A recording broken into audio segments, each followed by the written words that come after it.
નમસ્કાર, આપની સાથે હું છું વિનલ। તો હાલ મહત્વના સમાચાર મળી રહ્યા છે। ભારતીય શેર બજારે હાલ તો બજેટને વધાવી લીધું છે। ભારતીય શેર બજારે બજેટને વધાવ્યું છે। હાલ શેર બજારમાં ઉછાળો જોવા મળી રહ્યો છે। સેન્સેક્સમાં 1340 પોઈન્ટનો ઉછાળો જોવા મળી રહ્યો છે, ત્યારે સેન્સેક્સ 47,704 પોઈન્ટ પર પહોંચ્યું છે।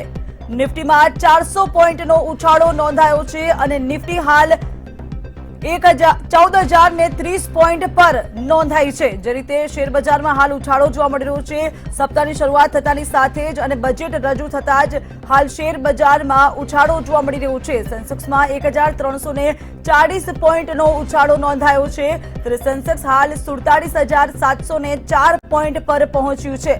આ સાથે જ નિફ્ટીમાં 400 પોઈન્ટનો ઉછાળો નોંધવામાં આવ્યો છે, ત્યારે નિફ્ટી હાલ 14,030 પોઈન્ટ પર પહોંચ્યું છે।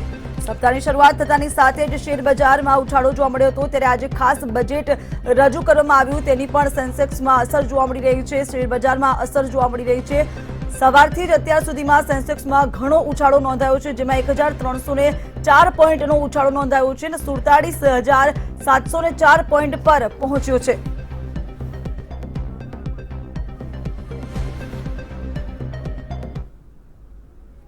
તો હવે બજેટના મેઇન મુદ્દા પર ચર્ચા કરીશું। ત્યારે આજે બજેટમાં અનેક મુદ્દાઓને આવરી લેવામાં આવ્યા હતા અને બજેટને રજૂ કરવામાં આવ્યું હતું। ઇન્કમ ટેક્સ સ્લેબમાં કોઈ બદલાવ નથી કરવામાં આવ્યો, ત્યારે નોકરિયાત વર્ગને ટેક્સમાં કોઈ રાહત નથી આપવામાં આવી। મોબાઈલ પાર્ટ્સ પર 2.5% કસ્ટમ ડ્યુટી હવે લગાવવામાં આવશે। મોબાઈલ ફોન વધુ મોંઘા થવાની શક્યતાઓ છે। આ સાથે જ મોબાઈલ અને ચાર્જર પણ મોંઘા થશે। તો ઇન્કમ ટેક્સ સ્લેબમાં કોઈ બદલાવ નથી કરવામાં આવ્યો। આજે જે બજેટ રજૂ કરવામાં આવ્યું છે તેમાં ઇન્કમ ટેક્સ સ્લેબમાં કોઈ બદલાવ નથી કરવામાં આવ્યો। આ સાથે જ નોકરિયાત વર્ગને પણ ટેક્સમાં કોઈ રાહત નથી આપવામાં આવી। મોબાઈલ પાર્ટ્સ મોંઘા થશે। જે આશાઓ મધ્યમ વર્ગ રાખી રહ્યો હતો, નોકરિયાત વર્ગ રાખી રહ્યો હતો, તે આશાઓ પૂરી નથી કરવામાં આવી। કોઈ પણ બદલાવ નથી કરવામાં આવ્યો। ત્યારે જે વધુ માહિતી છે તે અનુસાર કે હવે મોબાઈલ પણ મોંઘા થશે। મોંઘવારી તો વધી જ રહી છે, હવે જે મોબાઈલ ફોન છે તે પણ મોંઘા થશે। સોના ચાંદી સસ્તું થવાની શક્યતાઓ હાલ તો વ્યક્ત થઈ રહી છે। સ્ટીલ પર 7.5% કસ્ટમ ડ્યુટી ઘટાડવામાં આવી છે। ઓટો પાર્ટ્સ પર કસ્ટમ ડ્યુટી વધારી દેવામાં આવી છે। બજેટના જે મહત્વના મુદ્દા છે એ અમે આપને જણાવી રહ્યા છીએ। તો લોખંડ સ્ટીલ હવે સસ્તું થશે। સાથે જ સસ્તા મકાન માટે 1 વર્ષ માટે જે રાહત હતી તે વધારી દેવામાં આવી છે। સાથે જ 31 માર્ચ 2022 સુધી સ્ટાર્ટઅપ ટેક્સમાં છૂટ આપવામાં આવી છે। વર્ષ 2022 સુધી હોમ લોન પર પણ છૂટ આપવામાં આવી છે। હોમ લોનમાં પણ છૂટ આપવામાં આવી છે વધુ 1 વર્ષની। નાણામંત્રી નિર્મલા સીતારમણે આ બજેટ રજૂ કર્યું હતું। ભારતીય શેર બજારે બજેટને હાલ આવકારી લીધું છે।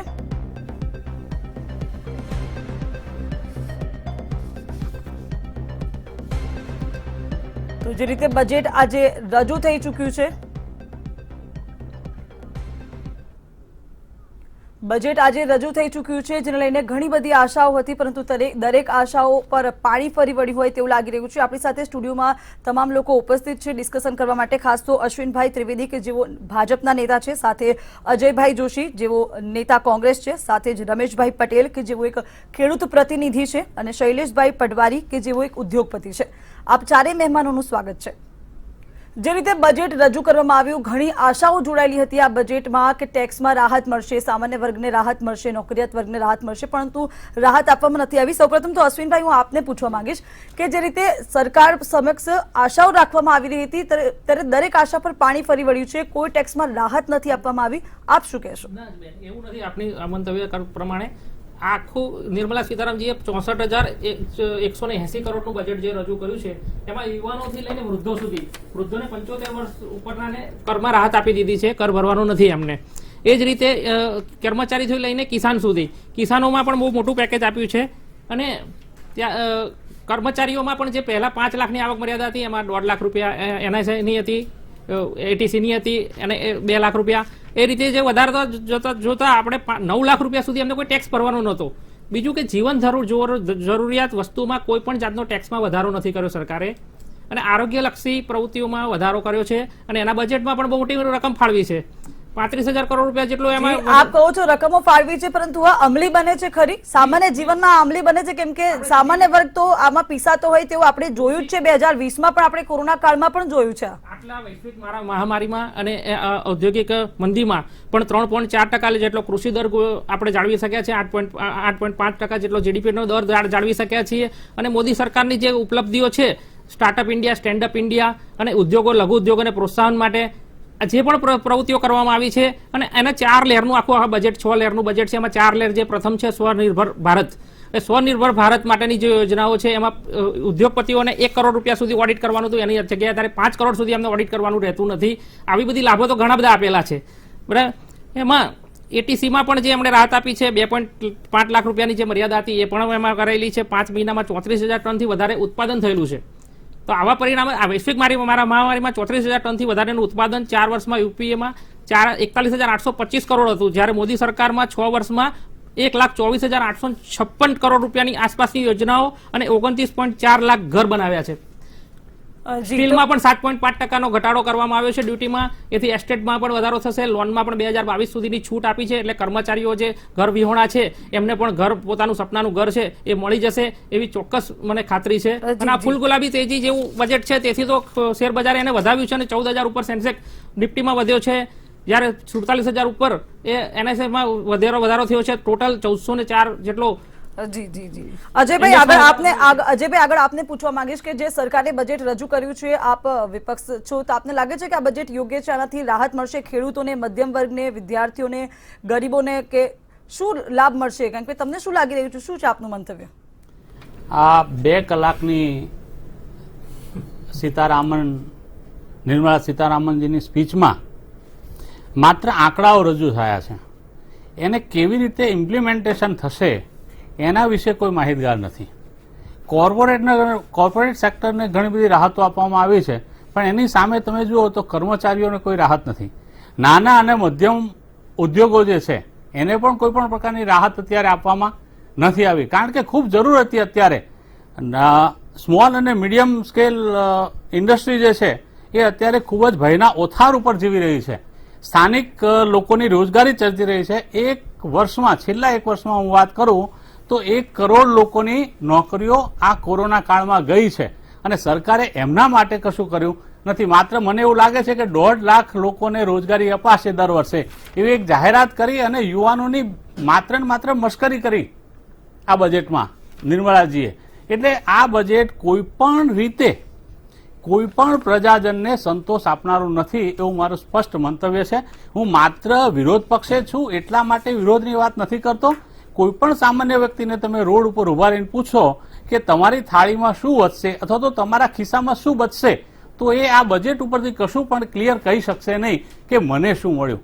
આખરે તો બજેટ એ નાના માણસને કેવી રીતે ફાયદો કરાવી શકાય એવું હોવું જોઈએ, નહીં કે જે લોકો કમાયેલા છે એ લોકોને માટે રાહતો જાહેર કરવી જોઈએ.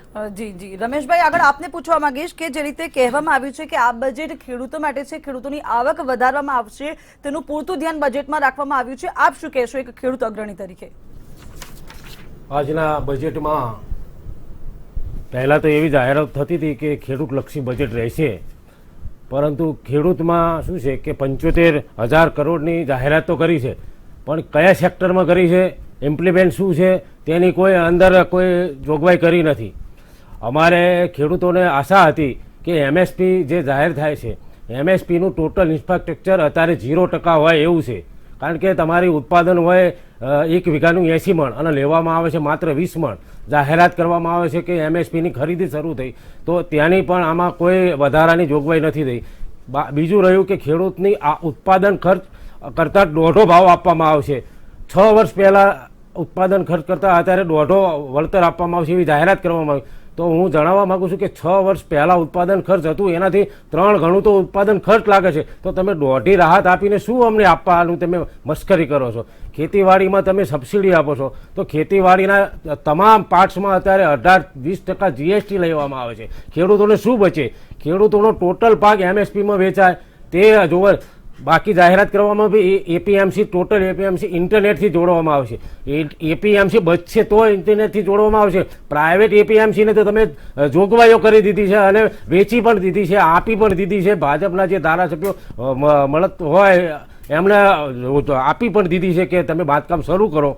બીજું પાક સંગ્રહ માટે જે ખેડૂતોને વારંવાર પારાવાર મુશ્કેલ, પાક સંગ્રહ માટેના ગોડાઉનમાં પણ સબસિડીની 30,000 રૂપિયા, અત્યારે તમે 30,000 રૂપિયામાં કોઈ પણ ઇન્ફ્રાસ્ટ્રક્ચર બને નહીં અને એ ગોડાઉન બને નહીં. જો તમારે ગોડાઉન આપવા હોય તો એમાં સબસિડી વધારો અને ગોડાઉન બનાવવા માટે જે લોન આપવામાં આવે તે તમે 0% ખેડૂતોને આપો. બીજું સહકારી મંડળીમાં જે વર્ષોથી 3 લાખનું જે 0%નું ફાઇનાન્સ ચાલે છે તે 3 લાખથી મર્યાદા વધારીને 5 લાખથી 6 લાખ 10 લાખ સુધી કરવામાં આવે. તે પણ એક સુધારાની અમારી અપેક્ષા હતી, તે પણ અમારી થઈ નથી આ બજેટમાં. ગ્રામ્ય ક્ષેત્રે તમે જુઓ, ગ્રામ્ય ક્ષેત્રે સ્કૂલો બંધ કરવામાં આવે છે. ખેડૂતો પોતાના દીકરા દીકરી ખેતી છોડી અને ક્યાં ભણાવવા જાય? ખેડૂતો જોડે એટલા બધા પૈસા બચતા જ નથી, તો એમને આધુનિક શિક્ષણ લેવું ક્યાં? તો ગ્રામ્ય સ્કૂલો બંધ કરવામાં આવે છે. ગ્રામ્યમાં જે આધુનિક શિક્ષણ મળવું જોઈએ અત્યારના સમય પ્રમાણે તેવું કોઈ શિક્ષણ મળતું નથી. શિક્ષકોને વધારાની જવાબદારી ફાળવવામાં આવે છે. દરરોજ કંઈક ને કંઈક વેક્સિનમાં હોય, કંઈક ને કંઈક તમે મતદાર યાદી, કંઈક ને કંઈક બીજું કામ આપવામાં આવે, તો એમાં શિક્ષણને ગ્રામ્ય લેવલે બહુ અસર થાય છે. તેના વિશે પણ કોઈ પણ જાહેરાત કરવામાં નથી આવી. તમામ રેવન્યુ કામ તમે જુઓ, તમામ રેવન્યુ કામ ઉપાડી અને જિલ્લા કક્ષાએ લાવવામાં આવ્યું છે. તો જિલ્લા કક્ષાએ નહીં પણ ગ્રામ્ય કક્ષાએ તમામ રેવન્યુ કામ થવું જોઈએ. જમીનમાં કોઈ ફેરફાર કરવો હોય, જમીનમાં કોઈ નામ દાખલ કરવો હોય, વૃદ્ધોના કોઈ ભાઈની જમીન દાખલ કરવી હોય, આ બધા કામ માત્ર સરકારે જાહેરાત કરી દીધી છે કે આવકના દાખલા નીકળશે, આ નીકળશે, પણ તમે વીસીએ જે રાખો છો એને તમે વેતન આપતા નથી. આવકના દાખલા કાઢશે કોણ? બાકી તલાટીને બીજી કોઈ સત્તા આપવામાં નથી. તમામ જે રેવન્યુ રેકોર્ડ હોય તે તાલુકા કક્ષાએ અને જિલ્લા કક્ષાએ લઈ લીધું છે. જે રેવન્યુ અમે અપેક્ષા હતી કે તે પણ ગ્રામ્ય કક્ષાએ ઉપલબ્ધ થાય. બીજી વાત રહી કે પેટ્રોલ ડીઝલમાં અત્યારે પેટ્રોલ ડીઝલમાં તમે જો અસહ્ય ભાવ વધારો છે.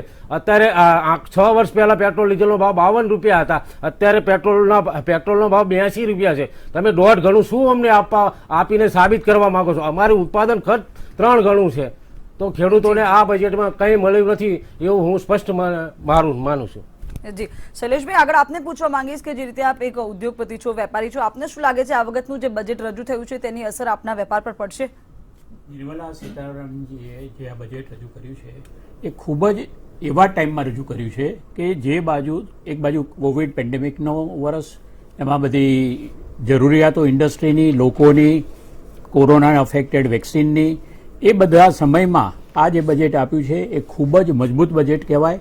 હું ચોક્કસ માનું છું કે કોઈ પણ નાણામંત્રી 9.5% જીડીપીની ખાધ આ વર્ષે લઈ અને લગભગ 34.80 લાખ કરોડનું જતું કરે છે અને આવતા વર્ષ માટે 6.8%ના જીડીપીની ખાધ રાખી અને 12 લાખ કરોડ જતા કરે છે. એટલે આ જે બોલ્ડ ડિસિઝન છે એ ખૂબ જ આવકાર્ય છે. નહીં તો આ જે તેના જે રેવન્યુ, જે ઇન્કમ સૌ પોતપોતાના બેનિફિટ માટે વિચારી રહ્યા હોય છે, પણ જે રીતે દેશની સ્થિતિ છે એ દરેક જણે વિચારવું જોઈએ કે આપણા ગજવામાં હશે એમાંથી વપરાશે. એટલે આવા સંજોગોમાં આ બજેટ આપવું એ ખૂબ જ મજબૂત મનોબળ છે.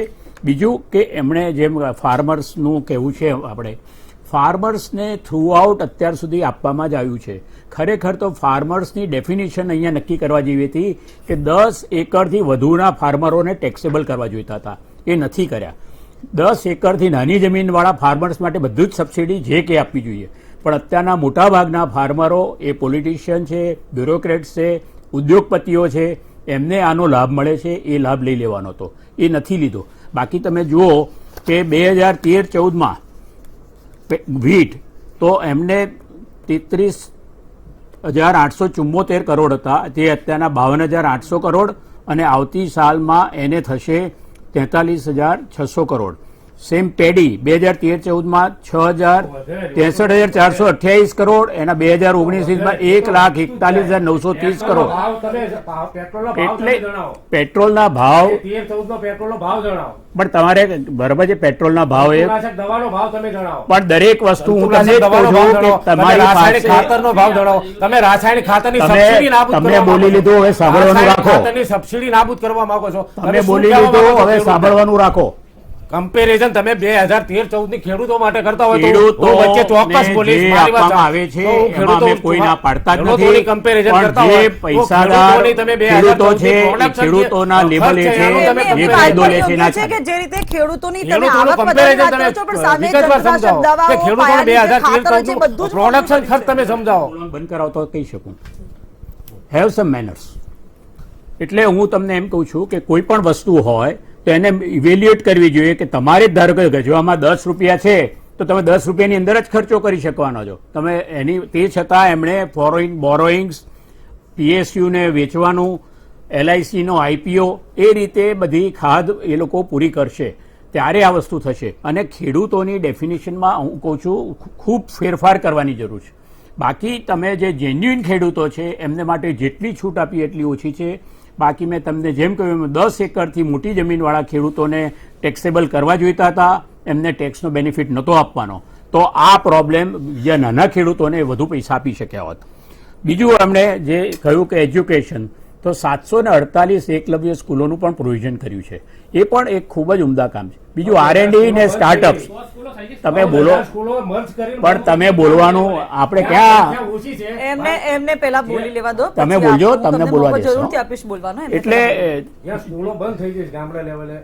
એટલે આ જે છે એને પોઝિટિવલી લેવાની જગ્યાએ તમે એક જ આ જે વસ્તુ છે કે કોઈ વસ્તુ આપણે કોઈની ક્રિટિસાઇઝ કરતા હોય એની જગ્યાએ એ વસ્તુ જો પોઝિટિવ હોય તો આપણે પોઝિટિવ લેવી જોઈએ.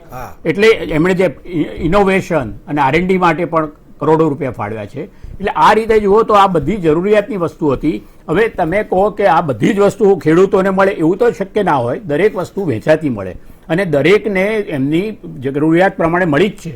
એટલે હું ચોક્કસ માનું છું કે જે રીતે ખેડૂતો પણ અત્યારના જુઓ તો મર્સિડીઝ ફેરવે છે, નથી ફેરવતા હું નથી. જમીન You can't વેચી તો- forget this. જમીન વેચીને એટલે બધા તમે ફેરવે લોકો છે. બેનિફિટ તમે મને- એવો ના તમે માગો મને benefit કે જણાવી તમે ખેડૂતના લેબલ હેઠળ બધા બેનિફિટ લઈ જાઓ. તમે તમારે શું જે benefit નિર્ણય તમે ખેડૂત જે છે રીતે કહ્યું કે ખેડૂતોને લાભ છે, આ બજેટ ખૂબ સારું છે. હા. મધ્યમ વર્ગ અને નોકરિયાત વર્ગને આમાં શું હા, લાભ છે? ચોક્કસ એને માટે હું ચોક્કસ કહીશ. આ વખતે કોઈ જગ્યાએ આપણે સ્લેબ એમણે સુધાર્યા નહીં. જે એક્સપેક્ટેડ હતું કે ATCમાં કોન્ટ્રીબ્યુશન કરો તો તમને વધુ, એ ઇગ્નોર કર્યું છે.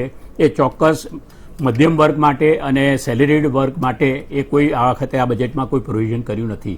પણ હું માનું છું કે જે રીતની સર્કમસ્ટન્સીસમાં આ બજેટ અપાયું છે એમાં એમની પાસે જે પૂરતી નાણાકીય જોગવાઈ છે એને અનુરૂપ આ બજેટમાં પ્રોવિઝનો કરેલા છે. જી રમેશભાઈ, તમે જે રીતે કહી રહ્યા હતા તમે તમારો પક્ષ મૂકી શકો છો. શું કહેવું છે કે જે શાળાઓ, એમને કીધું કે વધુ શાળાઓ ખોલવાની છે, કે ખેડૂતોને લાભ છે, શું કહેશો આપ? સાહેબે સમજ છે કીધું- એમની વાત સાથે? હા, સાહેબે કીધું કે સ્કૂલો બહુ વધારેનું મંજૂરી આપી છે સરકારે. તમે ગ્રામ્ય લેવલે જુઓ 7-8 કિલોમીટરના અંતરમાં આવતી હોય અને સ્કૂલ વિદ્યાર્થીઓની સંખ્યા ઓછી હોય તે સ્કૂલો મર્જ કરી દેવામાં આવી છે. તમે વિચાર કરો, સાહેબનું મનોબળ એવું છે કે ખેડૂત બધી રીતે સક્ષમ છે. તમે વિચાર, ખેડૂત બે એકરનો ખેડૂત હોય કે 10 એકરનો ખેડૂત હોય, ખેડૂત મજૂરીએ જાય કે એની દીકરીને દરરોજ શહેરી લેવલે મૂકવા જાય સ્કૂલે. 758 સ્કૂલો રમેશભાઈ નવી તમે મર્જ કરી એની વાત, તમે મર્જ કરી એની વાત. મર્જ કરે તો એમાં એવું છે કે જે ફીઓ ભરીને પ્રાઇવેટ સ્કૂલમાં લઈ જાય છે તમે- એના કારણે સંખ્યા ઘટે છે, તો સરકાર કેવી રીતે નિભાવ કરી શકે? તો એના કારણે મર્જ કરવામાં આવે છે. પ્રાઇવેટ સ્કૂલમાં ખર્ચો જવાનો બચાવવા વારો માટે મર્જ ક્યારે આવે? કરવામાં આવે જ્યારે છે. સ્કૂલો બંધ સરકારી નથી કરવામાં સ્કૂલમાં તમામ આવતી. સગવડો ન આપવામાં આવી હોય. સરકારી સ્કૂલમાં સગવડ આપવામાં આવે છે તમામ, પરંતુ લોકોને પ્રાઇવેટનો જે સરકારી મોહ છે સ્કૂલોમાં સગવડ- એના કારણે ખેડૂતોની આવક વધી છે, લોકોની આવક વધી છે. એના કારણે દેખાદેખીના કારણે જે પ્રાઇવેટ સ્કૂલમાં મૂકે છે પોતાના સંતાનોને, એના કારણે રાજ્ય સરકારની શાળાઓમાં સંખ્યા ઘટતા એ સંખ્યાઓ ગામડાઓની- મર્જ કરવામાં આવે છે, આપણે બંધ કરવામાં નથી આવતી. ગામડાઓની તમે બંધ કરવામાં નથી આવી. 100 સૈનિક સ્કૂલો નવી ખોલવામાં આવે છે. તમે ગ્રામ્ય વિસ્તારમાં આવો, કેટલી સંખ્યા હજુ ગ્રામ્ય વિસ્તારમાં ભણે છે. ગ્રામ્ય અને એના વિસ્તારમાં કોઈ રહેવા એના તૈયાર નથી. ગ્રામ્ય વિસ્તારમાંથી શહેરમાં લોકો એ મોકલે રહેવા- છે, રહેવા- હોસ્ટેલમાં મોકલે છે. પણ- કેમ કે એમની આવક વધી છે, પણ હું ખેતીની અહીંયા આવક એક વધી છે, વસ્તુ બીજી આવક જોડીશ, વધી છે, અશ્વિનભાઈ. લક્ઝરી ભોગવીએ છે. કોઈ જીવન જરૂરિયાતની વસ્તુઓ છે એના સિવાયની પણ એમની આવકો છે, એટલા કારણે બેર કરી શકે છે પોતાના બાળકોને બહાર ભણાવવાના અને હોસ્ટેલમાં રાખી અને ભણાવી શકે છે. આત્મહત્યા શું કામ કરે છે? ખેડૂતો આત્મહત્યા કરે જ નથી. આ વખતે આખો રેશિયો ઘટી ગયો છે. તમે જોશો તો ખેડૂતો માટે તમે જુઓ 94,000 કરોડનું શ્વાસ માટેનું પેકેજ છે. શ્વાસ માટેનું 94,000 કરોડનું પેકેજ છે. એમ તો 20 લાખ પેકેજ મેં સાંભળ્યું હતું આ ભારતમાં. 2.38 લાખ રૂપિયા કરોડની બજેટની ફાળવણી કરી છે એના એનો માટે. એક પણ રૂપિયા મને નથી મળ્યો.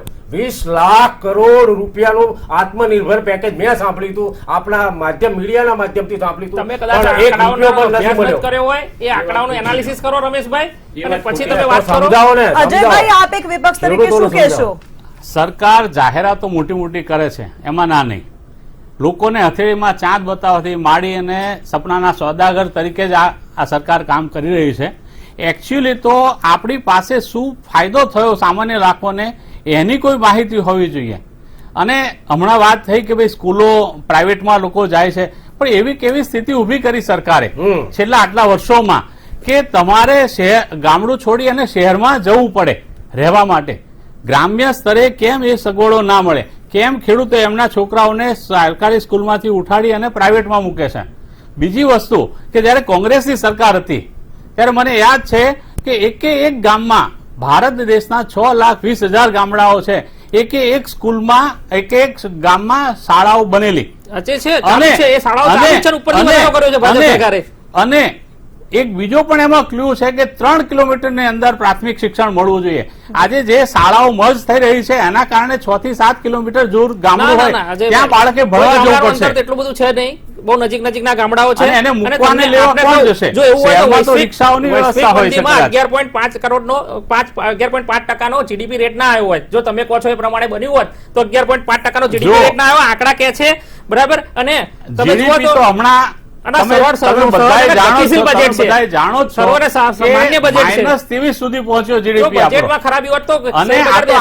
માયાજાળ એવી રીતે ભ્રમિત કરવા માટે એવી ફેલાવવામાં આવે છે આંકડાની માયાજાળ કે એને એક લેવલ સુધી લઈ જવામાં આવે અને ત્યાંથી ફરી એકવાર ગણતરીની શરૂઆત કરવામાં આવે. આપને રોકવા માંગીશું. હાલ સમય થયો છે એક બ્રેકનો, પરંતુ આ ચર્ચા યથાવત રહેશે. જે બજેટ રજૂ થયું છે તેમાં કોને લાભ છે, કોને ખોટ છે, તેની ચર્ચા આપણે યથાવત રાખીશું, પરંતુ હાલ લઈશું એક બ્રેક.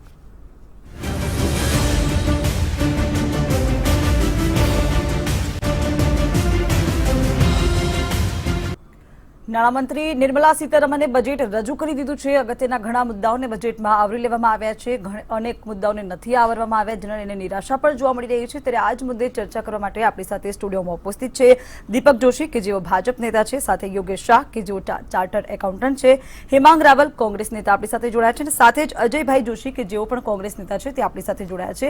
આપ ચારેયનું સ્વાગત છે. સૌપ્રથમ તો હું યોગેશભાઈ આપને પૂછીશ કે જે બજેટ રજૂ થયું છે, શું લાગે છે આપને કે આ એક વેપારીઓ માટે સારું બજેટ છે? જે જીએસટીને લઈને રાહત આપીશું તેવું પણ બજેટમાં ઉલ્લેખ કરવામાં આવ્યો છે. વેપારીઓ ઘણીવાર જે જીએસટી ટેક્સ છે તેને ભરવાને લઈને મૂંઝવણમાં હોતા હોય છે. આપને શું લાગે છે? મને લાગે છે આ બજેટમાં મને એવું લાગે છે બજેટમાં બહુ આશા ટેક્સ પર્સપેક્ટિવ બહુ હતી નહીં. 2-3 મોટા મુદ્દાઓ હતા જે લોકો એક્સપેક્ટ કરતા હતા. એક તો ટેક્સ લિમિટ વધારશે, જેનાથી નાના વેપારીઓને કે એસએસસીને ફાયદો થાય. એવું કશું જ નથી. એક બીજું એક્સપેક્ટેશન કે લોંગ ટર્મ કેપિટલ ગેઇનમાં રિલીફ આપશે, એ પણ નથી આવી. સારું એવું છે કે એવું એક્સપેક્ટેશન હતું કે હાઈ ઇન્કમ અર્નરને કોવિડ ટેક્સ કોઈક સરચાર્જના ફોર્મમાં આવશે, એ નથી આવે. મારા પ્રમાણે નથી આવ્યો, રાહતની વાત છે. જીએસટી નું હવે સારું કામ જીએસટી કાઉન્સિલ કરે છે, એટલે ઓનેસ્ટલી આ બજેટમાં એક્સપેક્ટેશન નહોતા. પણ એમાં જીએસટીમાં અમે લોકો આમાં કશું આવ્યું નથી. ઇનફેક્ટ જો ટેક્સ પ્રપોઝલ જોવા જાવ તો બહુ જ થોડો સમય ટેક્સ પ્રપોઝલ પર હતો. આમ જોવા જાવ તો બજેટમાં હવે છેલ્લા 2-3 વર્ષથી તમે જુઓ તો વધારે પોલિસી ચેન્જીસ પર વધારે ભાર આપવામાં આવે છે. એટલે ટેક્સ પ્રપોઝલ થોડીક હવે બેકસીટ પર લેવાઈ ગઈ છે. પણ મારું એવું માનવું છે કે કદાચ ટેક્સ રિલીફમાં થોડીક છૂટછાટ આપી હોય તો કદાચ લોકોને, નોકરિયાત વર્ગને અથવા સામાન્ય માણસને ફાયદો થાત. જી હેમાંગભાઈ, આપને પૂછવા માંગે છે, આપ કોંગ્રેસ નેતા છો, આપને શું લાગે છે કે આ બજેટ સંપૂર્ણ છે? સૌ પ્રથમ તો આ બજેટ જે છે એ પ્રજાની ઈચ્છા અને આકાંક્ષાઓ ઉપર જાણે પાણી ફરી વળ્યું હોય ને એવી પરિસ્થિતિ દેખાઈ છે. આ પહેલી વાર એવું થયું કે દલા તળવાડાની જેમ નિર્મલા સીતારામનજી પહેલેથી એવું કહેતા હતા કે આ બજેટ ઐતિહાસિક હશે, 100 વર્ષનું સારામાં સારું બજેટ હશે, પરંતુ આ બજેટ જે છે એ આર્યભટ્ટના ઝીરોને પણ શરમાવે એવું બજેટ છે. એક કેન્સરના દર્દીને એન્ટીબાયોટિકના ઇન્જેક્શનો પણ નથી આપ્યા, સામાન્ય દવાની ગોળીઓ આપેલી છે. અને આખા દેશની અંદર જે લોકો અપેક્ષા ધરાવતા હતા, ભારતીય જનતા પાર્ટીની 2019માં ચૂંટણી પહેલા આવક વેરાની જે મુક્તિ મર્યાદા છે એ મુક્તિ મર્યાદા 5 લાખ કરવાનું જે મિડલ ક્લાસ માટે લટકતું ગાજર હતું એ આવતા શિયાળા સુધી પણ હજી લટકતું રહેશે. ઓવરઓલ આ જે આખું બજેટ છે એ ઇલેક્શન બોન્ડ સ્ટેટ માટે જ જાણે બનાવવામાં આવેલું હોય એવું આપણને દેખાઈ રહ્યું છે. તમે જુઓ, ઇન્કમટેક્સના સ્લેબની અંદર ફાઇનાન્શિયલ યર 21-22માં કોઈ ચેન્જ કરવામાં નથી આવ્યા, કોઈ પણ જાતના સ્ટાન્ડર્ડ ડિડક્શન જે છે એના ઉપર કોઈ ચેન્જ નથી કરવામાં આવ્યા, 87ના જે રિબેટ મળતા હોય એ મુજબના એની અંદર કોઈ ચેન્જીસ કરવામાં નથી આવતા, કોઈ પણ જાતના ઇન્વેસ્ટમેન્ટ ડિડક્શન પણ કરવામાં આવ્યા નથી. ખેડૂતોને કોઈ રાહત નથી મળી, ઉલટાનું પડતા ઉપર પાટું એટલે કે ટેક્સ જે છે એ પેટ્રોલની અંદર સેસ વધારી દેવામાં આવ્યો કૃષિ સેસના નામે. એ પણ પેટ્રોલની અંદર અહીંયા હું અંડરલાઈન કરીને કહું છું 20 લાખ કરોડથી પણ વધારે સરકાર અત્યાર સુધી કમાઈ ચૂકી છે. આ કમાયેલા પૈસાને ક્યાં વાપર્યા કોઈ પણ પ્રકારની જનતાને, એમાં જનતા એટલે મિડલ ક્લાસ, ગરીબ, મજૂર, ખેડૂત, મહિલા, એ સીધી જે આવે એ કોઈ પણ પ્રકારની જનતાને સહેજ પણ સીધો બેનિફિટ મળ્યો નથી. અને આ બેનિફિટ નહીં મળવાના કારણે આ બજેટ જે છે એને આપણે આર્યભટ્ટના ઝીરોના ઇન્વેન્શન સાથે સરખાઈ શકીએ, એનાથી વિશેષ બીજું કંઈ ના કહી શકાય. અને આજ સુધીનું આ સૌથી ખરાબમાં ખરાબ બજેટ કહી શકાય. આની અંદર કોઈને પણ લાભ થયો નથી. જૂની સ્કીમો જે છે એ જૂનું શરબત જે છે એ નવી બોટલમાં ભરીને પીરસવામાં આવ્યું છે એવા પ્રકારનું આ બજેટ છે અને સંપૂર્ણ નિષ્ફળ બજેટ છે. જાતે દલા તળવાડીની જેમ ગાય વગાડીને માનનીય નાણાપ્રધાન શ્રી આ બજેટને ઐતિહાસિક ગણાવતા હતા, પણ આ ઐતિહાસિક ઝીરો બજેટ છે.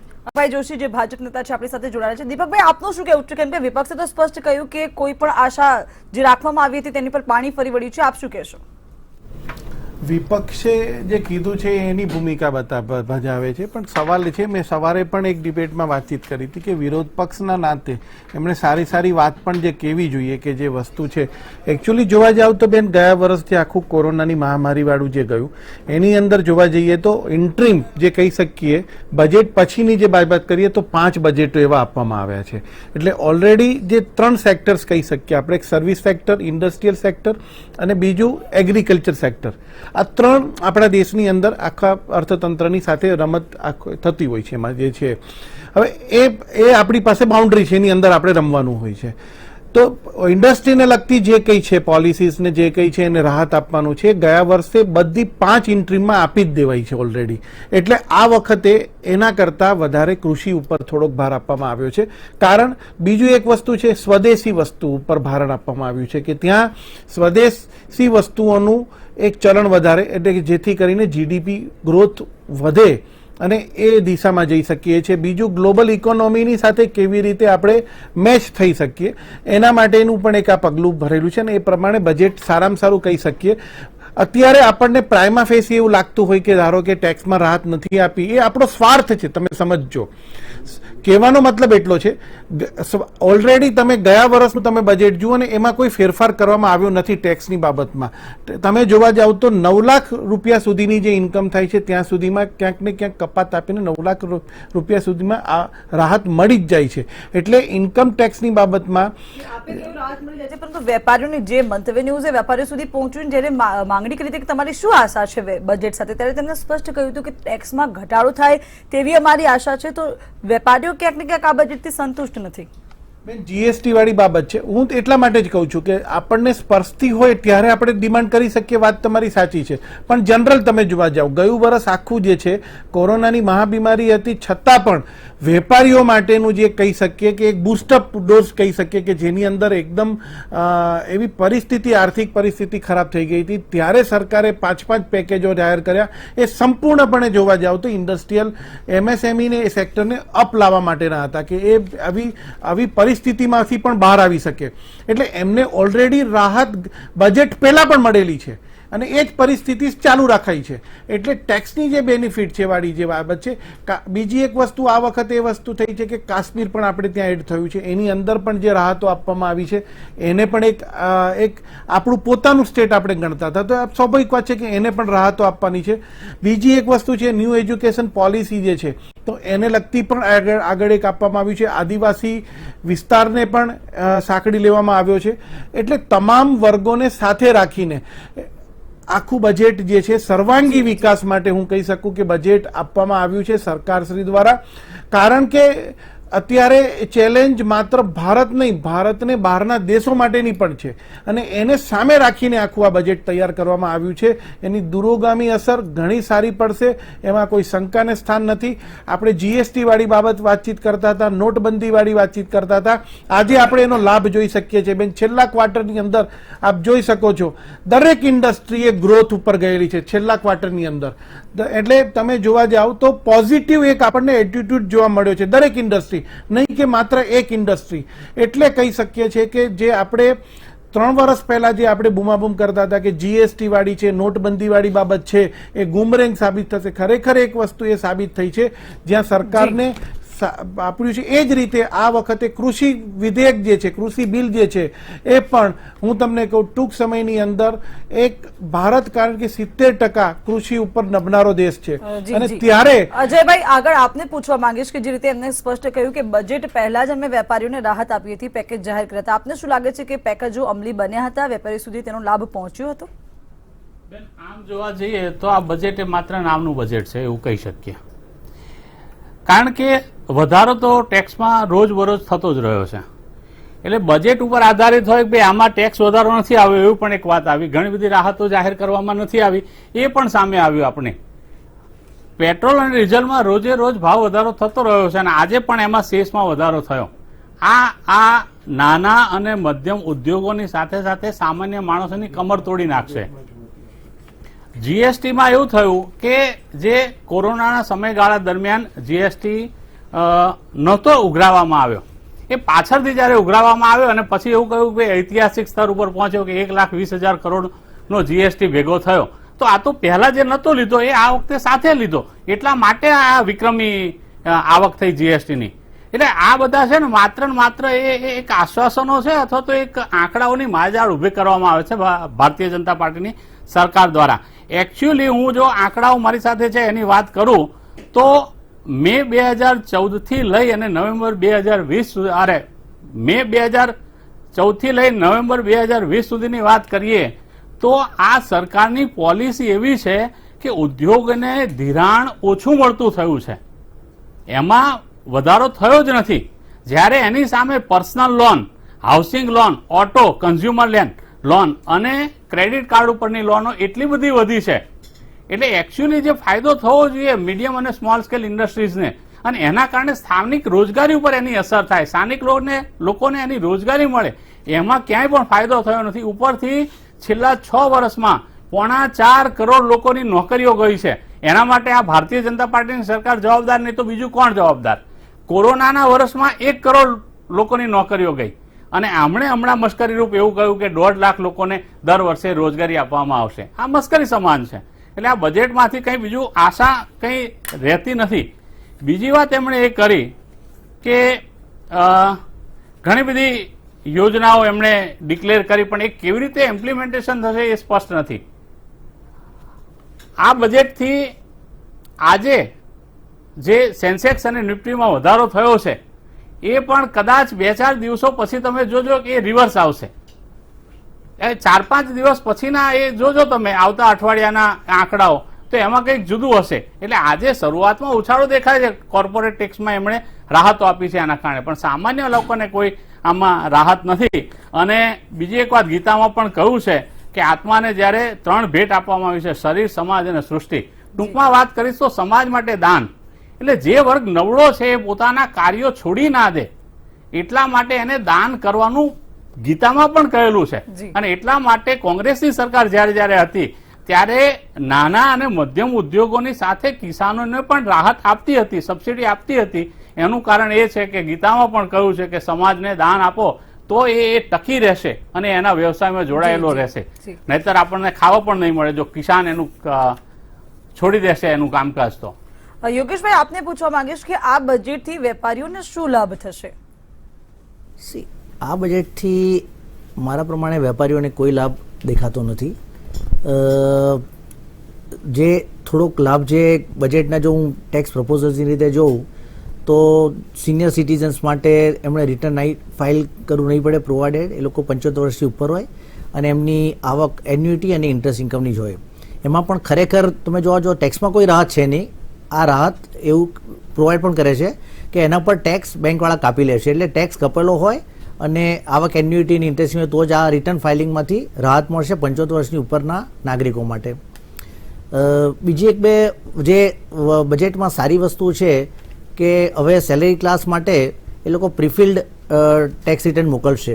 એટલે જે લોકો સેલેરી ક્લાસ છે એમને ઇન્કમ ટેક્સ ડિપાર્ટમેન્ટ દ્વારા જ રિટર્ન મોકલવામાં આવશે, જેમાં એમની સેલરીની આવક, એમની ડિવિડન્ડની આવક અને જે લિસ્ટેડ કંપનીના શેર્સના કેપિટલ ગેઇનની આવક હોય એ એમને પ્રીફિલ્ડ રિટર્ન મોકલવામાં આવશે. એટલે એનાથી એમ્પ્લોયને જે એમને રિટર્ન ફાઇલ કરવાની જે સેપરેટ એફર્ટ્સ કરવા પડે છે એ કદાચ નહીં કરવા પડે. ઓફકોર્સ એને બીજી રીતે જોઈએ તો ગવર્મેન્ટ એક વસ્તુ એન્શ્યોર બી કરવા માગે છે કે ગવર્મેન્ટ પાસે આ બધી માહિતી છે, એટલે જો તમે ડિક્લેર કરવા ના માગતા હો તો ઇટ ઇઝ બેટર કે તમે ડિક્લેર કરેલી છે એટલે તમારે સરકારને ખબર છે, જેથી તમે રિટર્નમાં એ વસ્તુ બતાવી દેવી જોઈએ અને એના પર એપ્રોપ્રિએટ ટેક્સ બી ભરી દેવો જોઈએ. ત્રીજી એક જે અગત્યની જાહેરાત છે કે એ લોકો અત્યાર સુધી ફેસલેસ એસેસમેન્ટ ને ફેસલેસ અપીલ કમિશનર અપીલ સુધી એ લોકોએ ચાલુ કર્યા હતા. હવે એ લોકો એને એક્સટેન્ડ કરીને ફેસલેસ ઇન્કમટેક્સ અપીલેટ ટ્રાઇબ્યુનલ બી કરી રહ્યા છે. એટલે ગ્રેજ્યુઅલી તમે જોવા જાઓ તો ફેસલેસ વધી રહ્યું છે અને ડિજિટલ ઇકોનોમીનું ચલણ વધી રહ્યું છે. આજે પહેલીવાર ફાઇનાન્સ મિનિસ્ટરે પેપરલેસ બજેટ રજૂ કર્યું હતું. ઇટ વોઝ ઓન લેપટોપ પર એમણે કર્યું હતું. એટલે I think gradually we are આપણે ડિજિટલ ઇકોનોમી તરફ જઈ રહ્યા છે. મારા હિસાબે આ એક બધું સારા પગલાં છે. જી, તો દીપકભાઈ, આપને પૂછવા માંગીશ કે જે રીતે બજેટ રજૂ થયું છે વિપક્ષનું કહેવું છે, એટલે કે અન્ય પક્ષોનું, સામાન્ય લોકોનું કહેવું છે કે આશાઓ પૂરી નથી થઈ. ખેડૂત અગ્રણી આ પહેલા અમારી સાથે જોડાયા હતા, તેમણે પણ કહ્યું કે ખેડૂતોને ફક્ત લાભ મળે છે તેવી જાહેરાત બજેટમાં કરવામાં આવે છે, તે અમલી નથી થતી. એટલે ક્યાંક ને ક્યાંક જે ખેડૂત અગ્રણી આ પહેલા અમારી સાથે હતા તેઓ પણ આ બજેટથી નારાજ જોવા મળ્યા હતા. આપ શું કહેશો? સામાન્ય વર્ગ નારાજ છે, ખેડૂતો નારાજ છે, તો બજેટ સક્સેસ કેવી રીતે કહી શકાય? બેન, આજે જે છે 1 ફેબ્રુઆરી એટલે બજેટ કરવામાં આવ્યું છે. બજેટ મીન્સ નેક્સ્ટ યરનું પ્લાનિંગ આપણે કહી શકીએ. પણ અનુમાન લગાવવામાં આવ્યા હતા, આશા રાખવામાં આવી હતી બજેટને લઈને, એ પૂરી નથી થઈ. તો આવનારા વર્ષમાં એ લોકોને સંતોષ કેવી રીતે મળશે? નહીં, એ જ ઇમ્પ્લિમેન્ટેશન આખી વસ્તુ અલગ છે અને એમાં ભારતીય જનતા પાર્ટી સ્પષ્ટપણે માને છે, એમાં એ શંકાને સ્થાન નથી.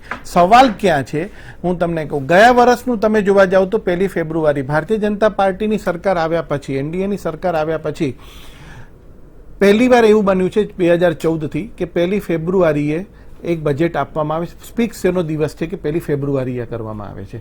બીજું, રેલવેનું બજેટ પણ એની સાથે જ આપવામાં આવે છે, જેથી કરીને 1 એપ્રિલથી બજેટનું એલોકેશન થઈ જાય ને કામગીરી એક વર્ષની સંપૂર્ણપણે એક વર્ષ એને મળી શકે. આ પહેલી વાર આ વસ્તુ બનેલી છે. બીજી વસ્તુ, ગયા વર્ષની આપણે જે કમ્પેરિઝન કરીએ તો 1 ફેબ્રુઆરીએ જ્યારે બજેટ તો આપવામાં આવ્યું, પણ આખું વર્ષ આપે જોયું હશે કે ડામાડોળ માત્ર ભારત દેશની સમગ્ર વિશ્વની આ પરિસ્થિતિ રહી છે. હવે રહી વાત ઇમ્પ્લિમેન્ટેશન વાળી, ઇમ્પ્લિમેન્ટેશનની અંદર હોલ સિસ્ટમ ઇઝ રિસ્પોન્સિબલ, એટલે એના માટે ધીમે ધીમે આખી વસ્તુની વ્યવસ્થાઓ કરવામાં આવે છે.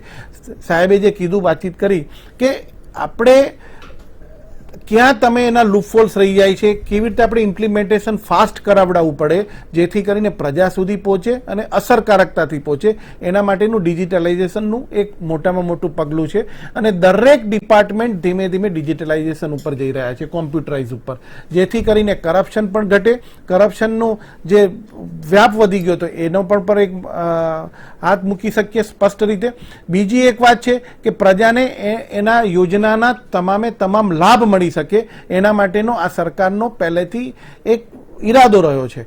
એટલે જોવા જઈએ તો 6 વર્ષની અંદર કામગીરી સંપૂર્ણપણે સારી રહી છે બેન. 6 વર્ષની અંદર જે તમે પાસ્ટમાં તમે જોવા જાઓ તો 50, 60 વર્ષથી જે એક ઇમ્પ્રેશન પડી ગઈ હતી કે માત્ર ખાલી ખાતમુહૂર્તો થાય છે, યોજનાઓ સંપૂર્ણપણે થતી નથી, એ વસ્તુ અત્યારે બંધ થઈ ગઈ છે. તમે અમદાવાદની પણ પરિસ્થિતિ જોઈ હશે, ગુજરાતની પણ જોઈ હશે.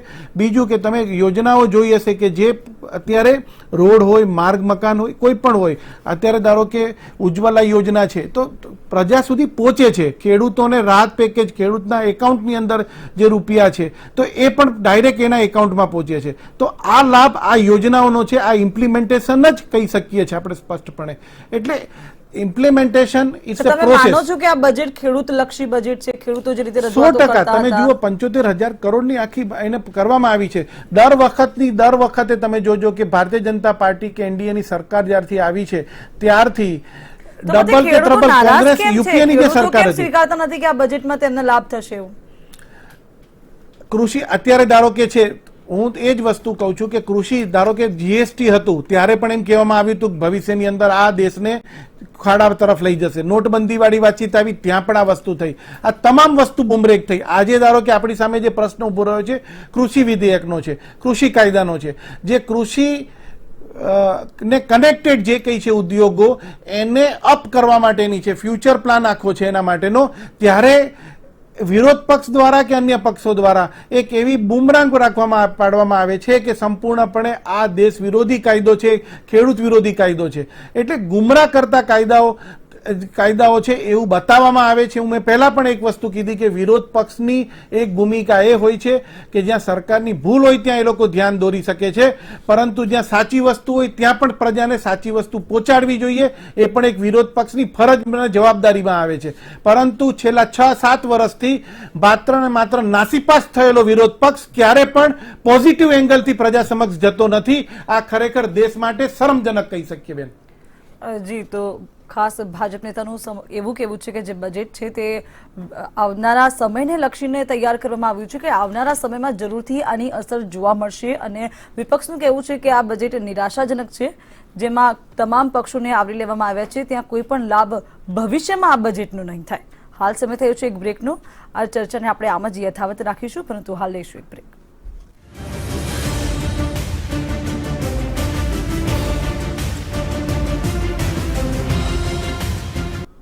નમસ્કાર, આપ જોઈ રહ્યા છો મંતવ્ય ન્યૂઝ અને હું છું આપની સાથે જિજ્ઞાસા. આજે વર્ષ 2021-22નું બજેટ રજૂ થઈ ચૂક્યું છે. વિશે ચર્ચા કરીએ તે પહેલા એક મહત્વપૂર્ણ સમાચાર પર આપણે નજર કરી લઈએ. પેટ્રોલ અને ડીઝલમાં કૃષિ સેસ લાગુ કરવામાં આવ્યો છે. આ મહત્વપૂર્ણ જાણકારી. પેટ્રોલમાં પ્રતિ લિટર 2.5 રૂપિયા કૃષિ સેસ લગાડવામાં આવ્યો છે. બજેટની આજની ખાસ જાહેરાતો પૈકીની એક ડીઝલ પર 4 રૂપિયા પ્રતિ લિટર સેસ લાગુ કરવામાં આવ્યો છે. જો કે આનાથી સામાન્ય ગ્રાહકોને કોઈ પણ પ્રકારની અસર નહીં થાય. ડીઝલ પર 4 રૂપિયા પ્રતિ લિટર અને પેટ્રોલ પર 2.5 રૂપિયા પ્રતિ લિટર કૃષિ સેસ લગાવવામાં આવ્યો છે, પરંતુ સામાન્ય જનતા પર આની કોઈ જ અસર નહીં જોવા મળે.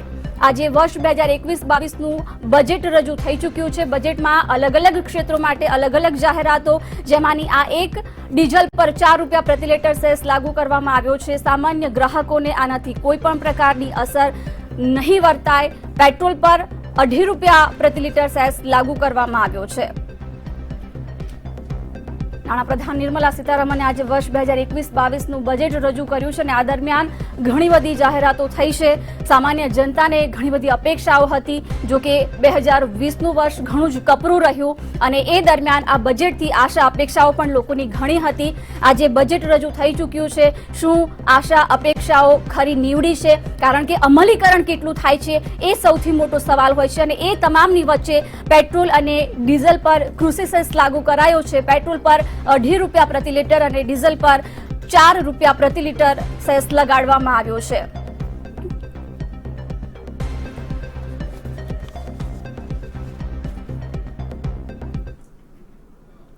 તો લોકોની આશા અપેક્ષાઓ પ્રમાણેનું બજેટ છે કે કેમ? કારણ કે જાહેરાતો થઈ ચૂકી છે, અમલીકરણ કેટલા અંશે થશે એ પણ લોકો એ જ પ્રમાણે વિચારતા હોય છે. ચર્ચા કરીએ આપણી સાથે ગેસ્ટ પેનલમાં ભાજપ નેતા દીપક જોશી જોડાઈ ચૂક્યા છે, કોંગ્રેસ નેતા હેમાંગ રાવલ આપણી સાથે ઉપસ્થિત છે, ચાર્ટર્ડ એકાઉન્ટન્ટ યોગેશ શાહ પણ આપણી સાથે ઉપસ્થિત છે. ત્રણેયનું સ્ટુડિયોમાં ખૂબ ખૂબ સ્વાગત છે. સૌથી પહેલા તો દીપકભાઈ આપની પાસે આવીશ, કારણ કે દર વર્ષે બજેટ રજૂ થાય છે અને એ તમામ વર્ગોને ધ્યાનમાં રાખીને આખું બજેટ તૈયાર કરવામાં આવે છે. પરંતુ આ વખતનું બજેટથી અપેક્ષાઓ એટલા માટે વધી જાય કારણ કે 2020નું વર્ષ આપણા માટે અઘરું હતું. શું એ અપેક્ષાઓ મુજબનું છે? બેન, આમ કે જોવા જઈએ તો કોરોના પછીનું આ પહેલું બજેટ કહી શકીએ આપણે.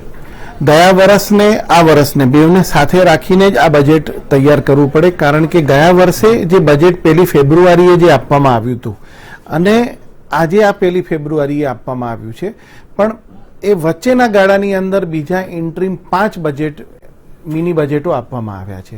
એટલે એ વખતે જે જરૂરિયાત હતી, જે પરિસ્થિતિ હતી, જે સમય ચાલતો હતો એ પ્રમાણે બજેટ આપવામાં આવ્યું હતું. કારણ એટલા માટે ઇન્ટ્રીમ બજેટ આપવાનું કારણ પહેલીવાર એવું બન્યું હતું કારણ કે કોરોનાની મહાબીમારી હતી કે જે સેક્ટરને સીધો એટેક થઈ શકે, જ્યાં સેક્ટરને સીધી અસર થઈ શકતી હતી, એ સેક્ટરને એ વખતે ઇન્ટ્રીમ બજેટથી રાહત આપવામાં આવી હતી ઓલરેડી. ગયા વર્ષે પણ જોવા જાવ તમે તો 1 ફેબ્રુઆરીએ જે ઇન્કમ ટેક્સની અંદર જે રાહત આપવામાં આવી હતી એ પ્રજાને આપવામાં આવી છે. તદ ઉપરાંત જોવા જઈએ તો જે આર્થિક જે આપણે જે દેશ ઉપર જે ભાર પડ્યો હતો, જે એક વર્ષની જે ગતિવિધિઓ જે કઈ છે, જે ટ્રાન્ઝેક્શન્સ છે, બધા અટકી ગયા હતા. ઓલમોસ્ટ આપણે જોવા જઈએ તો 8-9 મહિના સુધી દીપકભાઈ, આપને રોકીશ. એક મહત્વના સમાચાર હાલમાં જોવા મળી રહ્યા છે. શેર બજારમાં ઘણા બદલાવ જોવા મળી રહ્યા છે. બજેટ રજૂ થયા બાદ શેર બજારમાં પણ આ મોટો બદલાવ, સેન્સેક્સમાં ઉછાળો જોવા મળ્યો છે. શેર બજારે બજેટને વધાવ્યું છે, આવકાર્યું છે. સેન્સેક્સમાં 2000 પોઈન્ટનો ઉછાળો જોવા મળ્યો છે. શેર માર્કેટ પર પણ બજેટની આ ત્વરિત અસર હાલ જોવા મળી રહી છે. સેન્સેક્સ અત્યારે 48,160 પોઈન્ટ પર ચાલી રહ્યું છે. વધુ વિગતો મેળવીએ. સંવાદદાતા કેતન જોશી આપણી સાથે ફોન લાઈન પર જોડાયા છે. કેતન, શું અપડેટ?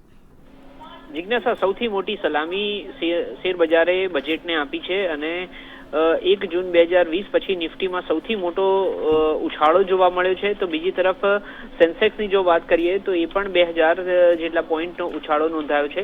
એટલે કહી શકાય કે સૌથી મોટી સલામી બજેટને શેર બજારે વધાવી લીધું છે અને જે સુધારા કરવાની જે વાત છે તેને શેર બજારે આવકાર્યા છે. અને એમ કહી શકાય કે બેન્કિંગ સેક્ટર અને ઓટો સેક્ટરમાં વધારે તેજી જોવા મળી રહી છે, કારણ કે ઓટો સેક્ટરમાં જે સ્ક્રેપ પોલિસી જે લાવવામાં આવી છે, જેમ કે જે 20 વર્ષ જૂની ગાડીઓ હશે તેને સ્ક્રેપ કરવામાં આવશે અને 15 વર્ષ પછીની જે ગાડીઓ છે તેનું ફિટનેસ સર્ટિફિકેટ લેવામાં આવશે. એટલે ઓટો સેક્ટરમાં તેનો તેજી જોવા મળી રહી છે. તો આ તરફ નિફ્ટીમાં પણ સારો એવો ઉછાળો છે. બેન્કિંગ સેક્ટરમાં પણ ઘણો ઉછાળો જોવા મળી રહ્યો છે. જી બિલકુલ કેતન, આભાર સમગ્ર માહિતી આપવા બદલ. તો શેર બજારે બજેટને વધાવ્યું છે, આવકાર્યું છે. ચર્ચાને આપણે આગળ વધારીએ. દીપકભાઈ, ટૂંકમાં એટલા માટે તમારી પાસે ફરીથી આવું છું, પછી મારે હેમાંગભાઈ પાસે જવું છે. શું કહેશો, બજેટ તમામ લોકોને અપેક્ષા મુજબનું છે? પ્રાઇમા ફેસી કોઈ પણ એક જે અરીસો કહેવાય છે, સીધો અરીસો કહેવાય બજેટનો, તો એ આપણે કહી શકીએ છીએ શેર બજાર ઉપરનો કહી શકીએ છીએ. કારણ કે શેર બજારની અંદર સામાન્ય પ્રજા પણ એમાં એનું રોકાણ હોય છે, નાના ઉદ્યોગકારોનું પણ હોય છે, મોટા ઉદ્યોગકારો પણ હોય છે, નાના વેપારીઓ પણ હોય છે. આ તમામ જે વર્ગ કહી શકીએ એ લોકોનું રોકાણ શેરબજારની અંદર હોય છે. એટલે દેશનું અર્થતંત્ર જેને કહી શકીએ કે કઈ દિશામાં જવાનું છે એની પહેલું જો અરીસામાં જો પ્રતિબિંબ દેખાતું હોય તો એ શેર બજાર છે. જે આપણે સવારે પણ જોઈ શકીએ છીએ, બજેટ પહેલા પણ જે ઇફેક્ટ હતી, જે આશા અને અપેક્ષાઓ હતી એ પ્રમાણે સવારે પણ સેન્સેક્સ વધ્યો છે. અને બજેટ જ્યારે રજૂ કરવામાં આવ્યું ત્યાર પછીનો આપ જોવા જાવ તો એકદમ ગ્રોથ વધ્યો છે. એટલે કહેવાનો મતલબ એટલો જ છે કે સીધું પ્રતિબિંબ. આજે ધારો કે તમે કોઈ એક સેક્ટરને પૂછશો અથવા તો કોઈ એક વ્યક્તિને પૂછશો તો એની પોતાની પ્રતિક્રિયા આપશે, પણ શેર બજારે એવું છે કે જનરલ બધાની પ્રતિક્રિયાઓ આપે છે, સીધું એક આપે છે સીધી પ્રતિક્રિયા. એટલે કહી શકીએ કે તમામ વર્ગોને સાંકળી લેશે એવી રીતનું આ બજેટ થયું છે. માત્ર આ વર્ષનું આપણે બજેટ જોઈએ એવું નથી. આમ જોવા જઈએ તો આખું વર્ષ જે છે 2020 કે જેની અંદર 8 થી 9 મહિના ટ્રાન્ઝેક્શન્સ બધા ઓલમોસ્ટ સ્ટોપ રહ્યા હતા. જીડીપી તમે જોવા જાવ તો સાવ માઇનસમાં જતો રહ્યો. સવાલ ક્યાં છે? છેલ્લા ક્વાર્ટરની અંદર તમે જોવા જાવ તો જીડીપી ગ્રોથ વધ્યો છે.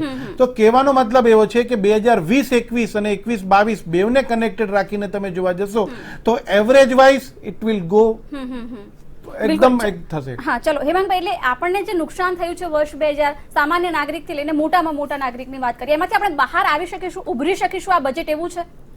સૌપ્રથમ તો ભારતીય જનતા પક્ષના પ્રવક્તા મારા મોટા ભાઈ છે, પણ એમની માનસિકતા એવી છે કે દેશનું અર્થતંત્ર એ શેર બજાર ઉપર આધારિત છે. બિલકુલ ખોટી છે. દેશનું અર્થતંત્ર ખેતી ઉપર આધારિત છે. પહેલા નંબરની ખેતી અને બીજા નંબરનું ઇન્ફ્રાસ્ટ્રક્ચર. આખા દેશના અર્થતંત્રની અંદર એક વ્યક્તિઓ ઉપર દેશ બનેલો છે, વ્યક્તિઓનો દેશ છે. એ વ્યક્તિઓમાં સૌથી પહેલા નોકરિયાતો આવી ગયા. નોકરિયાતોને ટેક્સ સ્લેબમાં કોઈ જ બેનિફિટ નહીં. મહિલાઓ આવી ગઈ. મહિલાઓને ગેસની અંદર, ગેસના બાટલામાં કોઈ રાહત નહીં. ગેસની અંદર જે પાઇપલાઇનથી ગેસ આવતો હોય એની અંદર કોઈ રાહત નહીં. ઉલટાનું જે કોંગ્રેસની સરકાર 200 રૂપિયા સુધીની સબસિડી આપતી હતી એ સબસિડી લગભગ નાબૂદ કરવા તરફ આવી ગઈ. મધ્યમ વર્ગની વાત કરીએ તો મધ્યમ વર્ગે બચાયેલા પૈસા જે ઇન્વેસ્ટમેન્ટ હતું એ ઇન્વેસ્ટમેન્ટની લિમિટ વધારવાની વાત હતી, એની અંદર કોઈ જ વાત નથી. યુવાનોની વાત કરીએ તો રોજગારીની વાત કઈ રીતે વધારવી એની આ બજેટની અંદર કોઈ ચર્ચા નથી. ઉલટાનો યુવાનો મોબાઈલ ઉપર આધારિત છે એમાં 2.5% વધારો કરી દીધો. મોબાઈલના પાર્ટ્સ ઉપર 2.5% વધારો. ખેડૂતોની વાત જ ના રહી. ખેડૂતો માટે જ્યારે મારી મિત્ર ભારતીય જનતા પક્ષના ને જ્યારે પૂછવામાં આવ્યું કે ખેડૂતો માટે શું કર્યું તો કૃષિ બિલના બજેટની અંદર ફાયદા ગણાવવા માંડ્યા, જેને કૃષિ બિલને અને બજેટને કોઈ લેવા દેવા નથી. મજૂરો માટે આખા આપણા દેશની અંદર 46.5 કરોડ અલગ અલગ વર્કરો છે. એની અંદર લગભગ 52% સેલ્ફ એમ્પ્લોયડ છે. બાજા 12 કરોડ લોકો ડેઇલી વેજર્સ છે અને બાકીના 10% જેવા જે 6 કરોડ લોકો છે એ લોકો જે છે એ રેગ્યુલર એમ્પ્લોય છે કે જે નોંધાયેલા એમ્પ્લોય છે. એવા 4.8 કરોડ લોકોને લાભ મળે છે. આવા મજૂરો જે અત્યારે જતા રહ્યા છે એમને ડેવલપમેન્ટ કરવામાં શું ફાળો મળ્યો? મજૂરો માટે કંઈ નથી, રોજમદારો માટે કંઈ નથી, વેપારીઓ માટે જે મેન્યુફેક્ચરિંગ કરે છે એમને કોઈ પણ પ્રકારની રાહત આપવામાં નથી આવી. MSME કોઈ પણ પ્રકારની રાહત આપવામાં નથી આવી. અને સેવા પ્રકારના વ્યવસાય જેને અપેક્ષા હતી, સામાન્ય ઇસ્ત્રીવાળાથી લઈને કોઈ કન્સલ્ટન્સી ચલાવતા હોય એવા લોકોને જે જીએસટીમાંથી રાહત મળવાની અપેક્ષા હતી એવા પણ કોઈ નથી. ઉદ્યોગ ગૃહોને માત્ર ફાયદો કરાયો છે. કોરોના દરમિયાન પણ એવું તમે સમજી લો કે ઉદ્યોગ ટોચના દેશના 100 ઉદ્યોગપતિઓએ 13 લાખ કરોડ રૂપિયા કમાયા હતા કોરોના દરમિયાન, જે આપણા ભારતીયના સંરક્ષણ બજેટ કરતા 4 ગણા વધારે રૂપિયા આ લોકો કમાયા હતા. જો ખાલી 14 કરોડ ગરીબોના પૈસા વેચવામાં આવે તો એક પરિવારને 95 લાખ રૂપિયા, 95 હજાર રૂપિયા મળે. આવા પ્રકારની પરિસ્થિતિ છે. બેંકોનું NPA ને ઘટાડવા માટે કોઈ પગલાં લેવામાં નથી આવ્યા. ટૂંકમાં જોવા જઈએ તો 2015ની અંદર આ જ બજેટની અંદર કહેવામાં આવ્યું હતું કે દેશમાં 100 સ્માર્ટ સિટીઓ વિકસાવવામાં આવશે.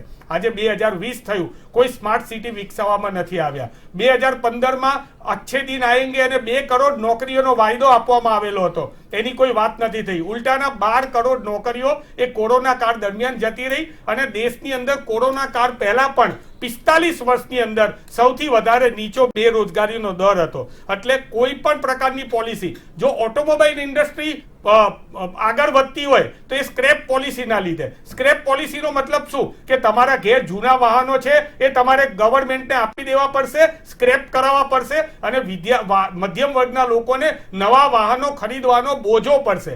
એટલે કોઈ પણ દ્રષ્ટિએથી આ બજેટ જે છે એ બજેટ જે નિર્મલા સીતારામજીએ કીધું હતું કે આ બજેટ એ સૌથી 100 વર્ષનું સારામાં સારું બજેટ હશે, પરંતુ આર્યભટ્ટના ઝીરોને પણ શરમાવે એવું આ બજેટ છે. અને આ બજેટને ઝીરો કરતા પણ માઇનસ માર્ક આપી શકાય એ પ્રકારનું આ બજેટ છે. પ્રજાની ઈચ્છાઓ, આકાંક્ષાઓ અને અપેક્ષાઓથી તદ્દન વિપરીત બજેટ છે. માત્ર ને માત્ર ઇલેક્શન સ્ટેટ જે છે, પશ્ચિમ બંગાળ હોય કે કેરેલા ચાર હોય કે રાજ્યો. આસામ હોય, એ લોકોને રોડના પ્રોજેક્ટ આપેલા છે. ગુજરાતને પણ કંઈ મળેલું નથી અને બધી જ જગ્યાએથી આ બજેટનો સર્વાધિક વિરોધ કરવામાં આવી રહ્યો છે.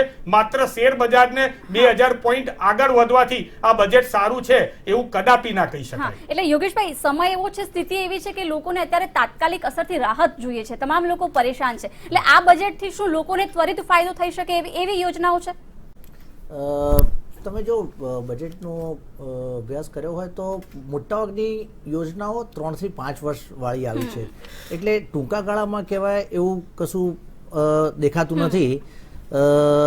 ઇનફેક્ટ 2-3 વસ્તુઓ જો હું ટેક્સ પર્સપેક્ટિવ વાત કરું તો એક ન્યૂઝમાં એવું આવે છે કે સિનિયર સિટીઝનોને ટેક્સમાંથી રાહત આપવામાં આવી છે.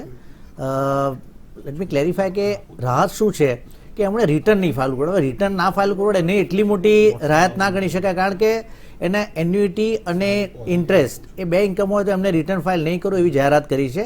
પણ સાથે એવું પણ કહ્યું છે કે એમનામાંથી ઇન્ટરેસ્ટ ઇન્કમમાંથી TDS કાપી લેવામાં આવશે. મિનિંગ દેર કે એના પર ટેક્સ તો એમણે ભરવો જ પડશે, ખાલી રિટર્ન ફાઇલિંગમાંથી રાહત છે. એટલે ખરેખર જોવા જાવ તો ટેક્સમાં કોઈ રિલીફ એનાથી મળતી નથી. બીજી એક અગત્યની વાત જે કદાચ નથી બહુ એ આવી, પણ એક સરકારે ગયા વર્ષે વિવાદ સે વિશ્વાસ કરીને એક સ્કીમ જાહેર કરી હતી કે જેમાં તમે તમારું પેન્ડિંગ અપીલ્સ હોય તો એ સેટલ કરી શકો. એ લાસ્ટ ડેટ 31મી જાન્યુઆરી સુધી હતી. એ ડેટ 28મી ફેબ્રુઆરી સુધી એક્સટેન્ડ કરી છે. મને નવી લાગે છે ફાઇનાન્સ મિનિસ્ટરે કેમ એમની સ્પીચમાં આનો ઉલ્લેખ નહીં કર્યો, કારણ કે આ એક એસએસની ડિમાન્ડ હતી અને એમણે એક્સટેન્ડ કરી છે.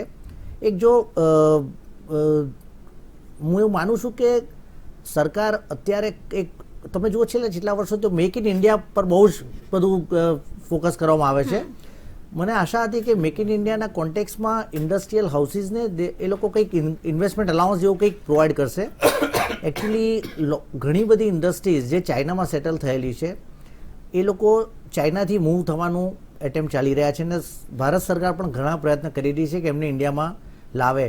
મને હતું કે આ બજેટમાં એ લોકો કંઈક એવા પ્રોત્સાહન આપશે કે જેનાથી એ બધી ઇન્ડસ્ટ્રી ઇન્ડિયા આવે, પણ એવું કશું બજેટમાં દેખાતું નથી. બિલકુલ. એટલે દીપકભાઈ શું કહેશો? પ્રોત્સાહન મળે એવી વસ્તુ બજેટમાં નથી દેખાઈ રહી. આપણી સાથે ચાર્ટર્ડ એકાઉન્ટન્ટ છે, એમનું કહેવું છે. બેન, સામાન્ય પ્રજાવાળી જે વાતચીત કરીએ તો હોમ લોન સ્ટાર્ટઅપ જે છે, સ્ટાર્ટઅપ યોજના છે, એની અંદર પણ એક બૂસ્ટઅપ ડોઝ આપવામાં આવ્યો છે. પરંતુ કહેવાનો મતલબ એટલો જ છે કે આ વખતે બેન ગયા વર્ષે જે છે 5 ઇન્ટ્રીમ જે આપવામાં આવ્યા એની અંદર ઉદ્યોગોને લગતા નાના છે MSME જે કહી શકીએ આપણે, એ લોકોને સંપૂર્ણ રાહત આપવામાં આવી હતી. આ વખતે કૃષિ વિધેયક તમે જોવો તો કૃષિ ઉપર ધ્યાન આપવામાં આવ્યું છે. એટલે કહેવાનો મતલબ એવો છે કે જે ગયા વર્ષનો જે ફોલ પડ્યો છે એને ક્યાંક તો તમારે બેઝઅપ કરવો પડશે, પેચઅપ કરવો પડશે. કારણ કે આપણે ત્યાં કઈ સિસ્ટમ છે કે 80% એવી વસ્તુ છે બેન કે તમે એમાં કોઈ ફેરફાર કરી જ નથી શકતા. જે એક્સપેન્ડિચર છે જ ત્યાં તમે કોઈ શંકા તમે 60-40 કોઈ પણ વસ્તુ નથી કરી શકતા. ત્યાં તમે કદાચ બદલાવ કરવા જાઓ છો તો ક્યાંક મોટો ફોલ પડી જાય છે. એટલે 80% તો તમારે જે ચાલે છે એ પ્રમાણે જ ચાલવું પડે. 20% જે છે એની અંદર તમારે રમત રમવાની હોય છે. તો એની અંદર તમે 20%થી તમે 80%માંથી કેટલું ખેંચી શકો છો એ પ્રમાણેનું આખું હોય છે. એટલા માટે ગયા વર્ષે જે ફોલબેક પડ્યો છે, તમે જોવા જાઓ 8 મહિના સંપૂર્ણપણે આખો દેશ એક પણ ટ્રાન્ઝેક્શન વિના હતું. તમે જોવા જાઓ તો નીલ જેવું આપણે કહી શકીએ.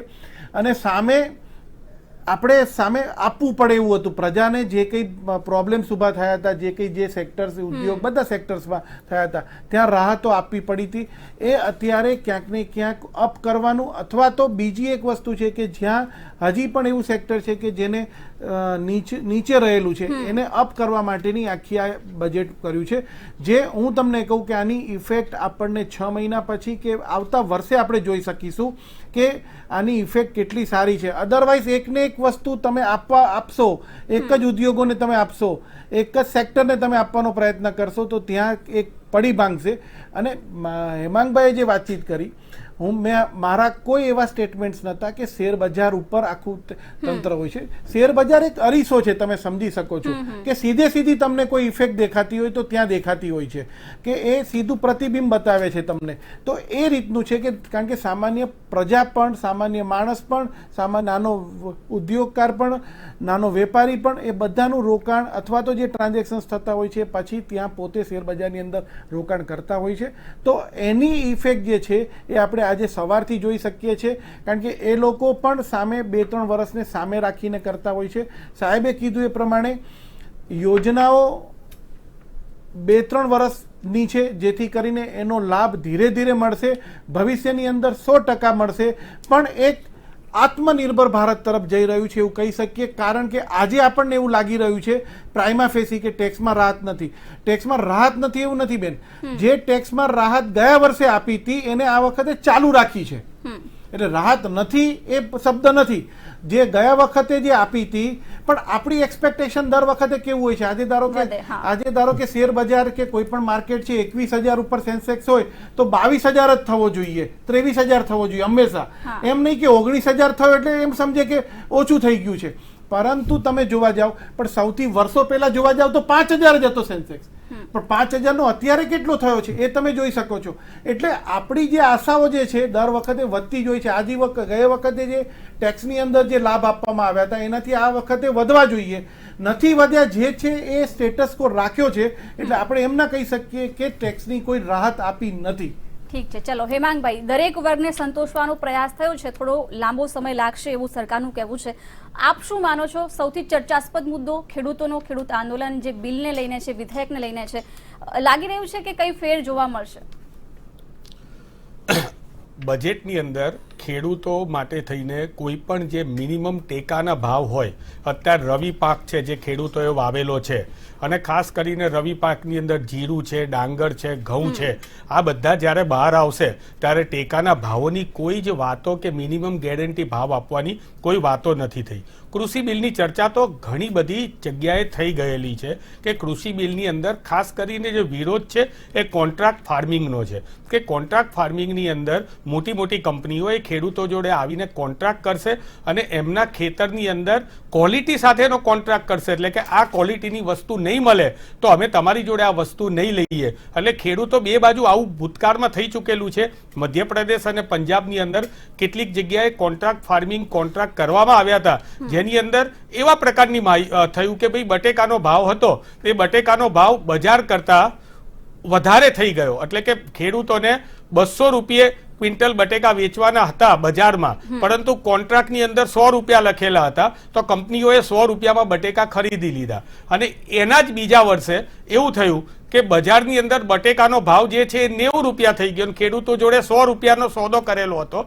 તો કંપનીઓએ એમ કીધું કે અમારી ક્વોલિટી મુજબનો આ પાક નથી, એટલે અમે તમારી જોડેથી આ પાક નહીં લઈ શકીએ. પહેલી વસ્તુ આ. અત્યારથી એડવાન્સમાં અદાણીના અને બીજા બધા જાયન્ટ ઉદ્યોગ ગૃહોના મોટા મોટા કોલ્ડ સ્ટોરેજો તૈયાર થઈ ગયા છે કે જેની અંદર પાક અથવા તો જે ખાદ્યાન્ન રાખવાની જે લિમિટ હતી એ લિમિટને હટાવી દેવામાં આવેલી છે. એટલે હવે કોર્પોરેટ ગૃહો નક્કી કરશે કે ભાઈ મારે રીંગણ શું ભાવે ખરીદવા અથવા બટેકા કે કાંદા જે ગૃહિણીએ લેવા છે એ લેડીઝને કયા ભાવે લેવા એ ભવિષ્યમાં કોર્પોરેટ ગૃહો નક્કી કરશે. એટલે આ માત્ર કૃષિ કાયદા છે, એ માત્ર ને માત્ર ખેડૂતોને તો નુકસાન કરતા છે જ, પરંતુ દેશની આમ જનતાને પણ નુકસાન કરતા છે. એના જ લીધે આજે અવિરતપણે આ કાયદાઓનો વિરોધ થઈ રહ્યો છે અને ભારતીય જનતા પાર્ટીની સરકાર સામ દામ દંડ ભેદની નીતિ અપનાવીને ઘણા બધા પ્રયત્નો કર્યા. સુપ્રીમ કોર્ટની અંદર કમિટી નીમવાની વાત થઈ, એ પણ ખેડૂતોએ સ્વીકારી નહીં. 1.5 વર્ષ માટે જો આ કૃષિ કાયદા બહુ જ સારા હોય તો શા માટે એને 1.5 વર્ષ માટે સ્થગિત કરવા માટેની સ્ટેટસ કો કરવાની પણ ઓફર સરકારે આપી?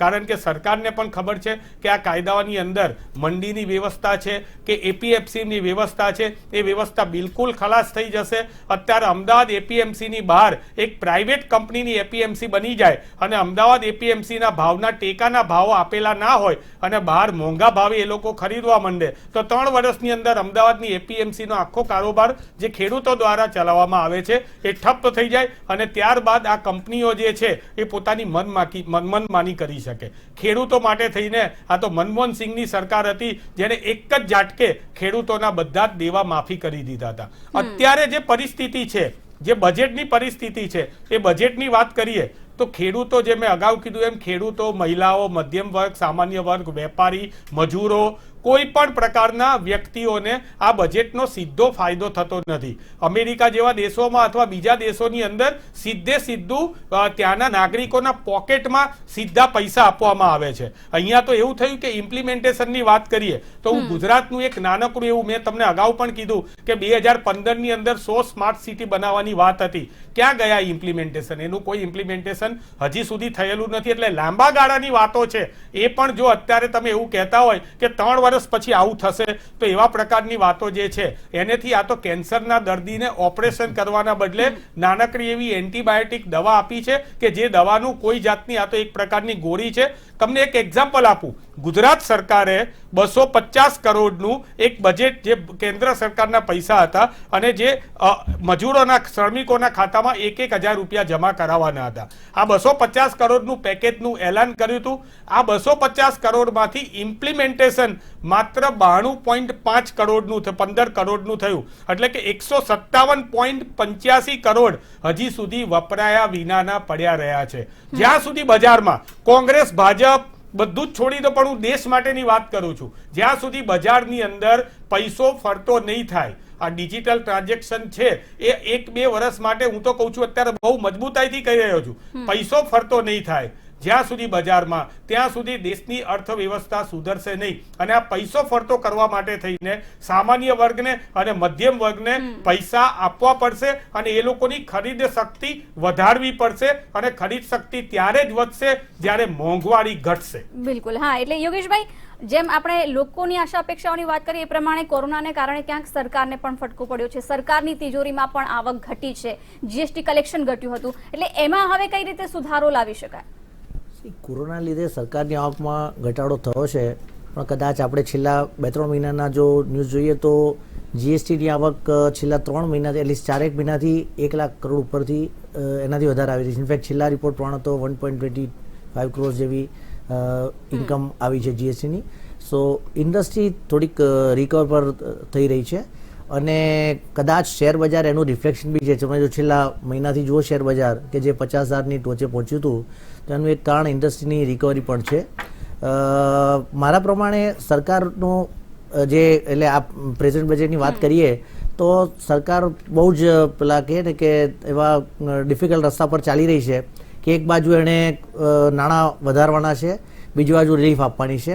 એટલે કદાચ બજેટમાં જુઓ તો રિલીફ ખાસ ડાયરેક્ટ દેખાતી નથી, પણ સરકાર પોતે સારા એવા પૈસા દેશના ડેવલપમેન્ટ માટે ખર્ચી રહી છે over a period of 3 to 5 years. એટલે મારું એવું માનવું છે કે આ જે બધા અસરો જે છે બધી થોડીક લોંગ ટર્મની છે. લોંગ ટર્મમાં જે ભાઈ વાત કરી કે લોંગ ટર્મમાં 3 વર્ષે 5 વર્ષે શું થાય છે એ વસ્તુ વધારે અગત્યની છે. પણ મારા હિસાબે સરકારને ચોક્કસ, અને એટલે તમે જુઓ કે even as per the budget estimate GDP is at 9.5% deficit declare કરવામાં આવી છે અને next year it will, what they expect કે ઓવર અ પીરિયડ થોડા વર્ષોમાં એ ઘટી અને 5% નીચે જશે over a period of 4 to 5 hours. એટલે it's a really tough time. બિલકુલ. એટલે દીપકભાઈ, મોંઘવારી ઘટે એવું લોકોનું સીધું એવું ઈચ્છવું હોય છે એ લોકોનું કે મોંઘવારી ઘટે, થોડીક રાહત મળે. અને હેમાંગભાઈએ જેમ કહ્યું કે યોજનાઓનું અમલીકરણ નથી થતું, કેટલીક યોજનાઓ કાગળ પર રહી જાય છે, વર્ષો વીતી જાય છે. એમાંથી ક્યારે આપણે બહાર આવીશું? બેન, એમણે જે વાતચીત કરી છે, મારે કોન્ટ્રાવર્સીમાં નથી પડવું, પણ એ ઇમ્પ્રેશન હતી, તમે સમજજો. 2014 પહેલાની જે ઇમ્પ્રેશન હતી ને, આ હતી કાગળ ઉપરની હતી કે ખાતમુહૂર્તો થતા હતા પણ યોજનાઓ પહોંચતી નથી. એમના પોતાના જ વડાપ્રધાન એ વખતે કહેતા હતા કે રૂપિયો અમે આપીએ છીએ ત્યારે 15 પૈસા પહોંચે છે. આજે એવું કોઈ કહેતું નથી બેન. ખેડૂત પાસે સીધા ખાતામાં પૈસા જાય છે. આજે તમે એ ખેડૂતોને તમે પૂછજો કેટલા આશીર્વાદ મળે છે. એપીએમસી વાળી જે એમણે વાતચીત કરી, સંસદની અંતર કપિલ સિબ્બલ પોતે બોલેલા છે એ વખતે કે આ વચેટિયાઓ આ કરી રહ્યા છે, એપીએમસી ને હટાવો, આ વસ્તુ પોતે કીધેલી છે. અને હવે જ્યારે એપીએમસી નું અમે કરવા માંગીએ છીએ, સાચું કાર્ય કરવા માંગીએ છીએ, એમણે ખાલી વાત જ કરી હતી પેપર ઉપર, પણ અમે જ્યારે કાર્ય કરવા માંગીએ છીએ ત્યારે એ લોકો ખોટી રીતે ગેરમાર્ગે દોરી રહ્યા છે. એટલે કહેવાનો મતલબ મેં પહેલા બેન કીધું કે વિરોધ પક્ષનો સૌથી ધર્મ મોટામાં મોટો કયો છે કે તમારે સાચી વસ્તુ તમારે પ્રજા સુધી પહોંચાડવી જોઈએ. ખોટી હોય તો ખોટી ને સાચી હોય તો સાચી, પણ તમારે પહોંચાડવી જોઈએ. માત્ર ખોટી જ વસ્તુ નહીં. આજે ધારો કે એમને આટલું બધું ખેડૂતો થતું હોય, કૃષિ બિલ વિશે જો એમને થતું હોય તો કેમ એ લોકો ધરણા પર ત્યાં જોડે નથી બેસતા? ખાલી માઇકમાં જ બોલે રાખે છે. તમે જોજો, સવાલ ક્યાં છે? માત્ર ને માત્ર રાજકીય લાભ લેવો એ લોકોની નીતિ રીતિ રહી છે અને પ્રજા સમજી ગઈ છે. તમે જોવા જાઓ બેન, જીએસટી પછી, નોટબંધી પછી કેટલા ઇલેક્શન્સ આવ્યા, વિધાનસભાના ઇલેક્શનો આવ્યા, લોકસભાના ઇલેક્શન આવ્યા. પ્રજાએ ક્યારે પણ થમ્પિંગ મેજોરિટી સાથે ભારતીય જનતા પાર્ટીને ઉપર મોકલી છે. તો કહેવાનો મતલબ એવો છે, સામાન્ય પ્રજા બધું જાણે છે. એ પોતે અત્યારે એક વાક્ય બોલતા હતા કે ટેક્સની અંદર કોઈ બેનિફિટ નથી આપવામાં આવ્યો. પ્રજા સમજે છે કે ગયા વખતે જે આપવામાં આવ્યો છે ચાલુ રાખ્યો છે. આ જ રીતે ખોટી વસ્તુઓ તમારે મેસેજની રીતે મોકલવી એ ખોટી વસ્તુ છે. બીજી એક વસ્તુ છે, તમને કહું કે દીપકભાઈ, આપણે ચર્ચા આગળ વધારીશું. તમારી પાસે અને હેમાંગભાઈ પાસે બંનેથી આપણે જવાબ લઈશું. હાલ આપણે રોકાવું પડશે એક બ્રેક માટે.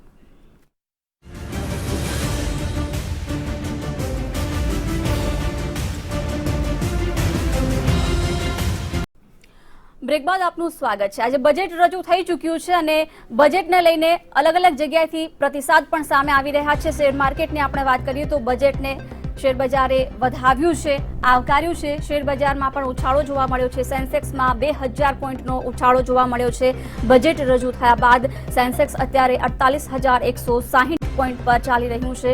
તો નિફ્ટીમાં પણ 500 પોઈન્ટનો ઉછાળો જોવા મળ્યો છે. બજેટ રજૂ થયા બાદ શેરબજારમાં પણ ઉછાળો. સેન્સેક્સ અત્યારે 14,154 પોઈન્ટ પર ચાલી રહ્યું છે. નિફ્ટીમાં પણ 500 પોઈન્ટનો ઉછાળો જોવા મળી રહ્યો છે. શેરબજારે જાણે કે આ બજેટને વધાવ્યું છે અને એકદમ જ ઉછાળો જોવા મળી રહ્યો છે. સેન્સેક્સમાં 2000 પોઈન્ટનો ઉછાળો, જ્યારે નિફ્ટીમાં પણ 500 પોઈન્ટનો ઉછાળો જોવા મળી રહ્યો છે બજેટ રજૂ થયા બાદ.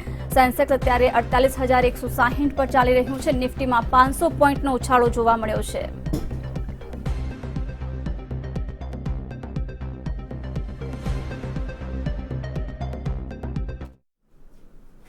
અને આખરે બજેટ કેવું રહ્યું છે, તમામ લોકોને શું અપેક્ષાઓ મુજબનું રહ્યું છે, એ જ મુદ્દે આપણે ચર્ચાઓ પણ કરી રહ્યા છીએ અને હેમાંગભાઈ પાસેથી જવાબ લઈશું. હેમાંગભાઈ, દીપકભાઈએ જેમ કહ્યું કે ઘણા વર્ષોથી ઇલેક્શનમાં જે પ્રકારે ભારતીય જનતા પાર્ટીને જે પ્રકારે જીત મળી રહી છે, જો ખરેખર આ બજેટ છેલ્લા સમયથી રજૂ થઈ રહ્યા છે 5, 6, 7 અને લગભગ 9મું, તો શા માટે વિપક્ષને આટલો મોટો ફટકો પડી રહ્યો છે વારંવાર ચૂંટણીઓમાં?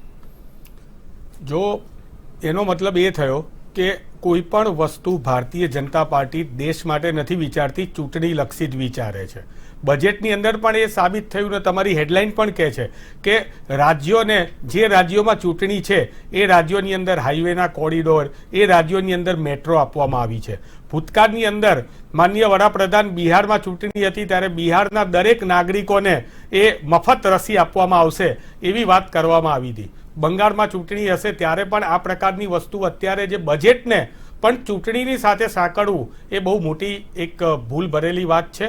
આપણે $5 ટ્રિલિયન ઇકોનોમી જવા તરફ જઈ રહ્યા છે એવી ગુલબાંકો જ્યારે આપણે મોટા થી બૂમો પાડતા હોઈએ ત્યારે કોરોના કાળમાં 13 ટ્રિલિયન કરોડ રૂપિયાનો જે લોન લીધેલી છે એ લોનને કઈ રીતે ચૂકવવી એનું કોઈ પ્લાનિંગ નથી.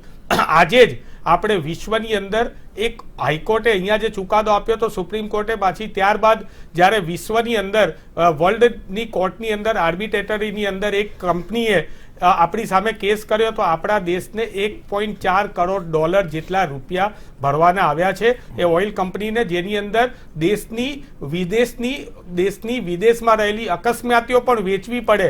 આવા પ્રકારની વસ્તુઓ જ્યારે અત્યારે થઈ રહી હોય ત્યારે આ આખું જે મેનેજમેન્ટ છે દીપકભાઈએ બિલકુલ સાચું કીધું કે 80% તો આપણે કંઈ કરી શકવાના જ નથી.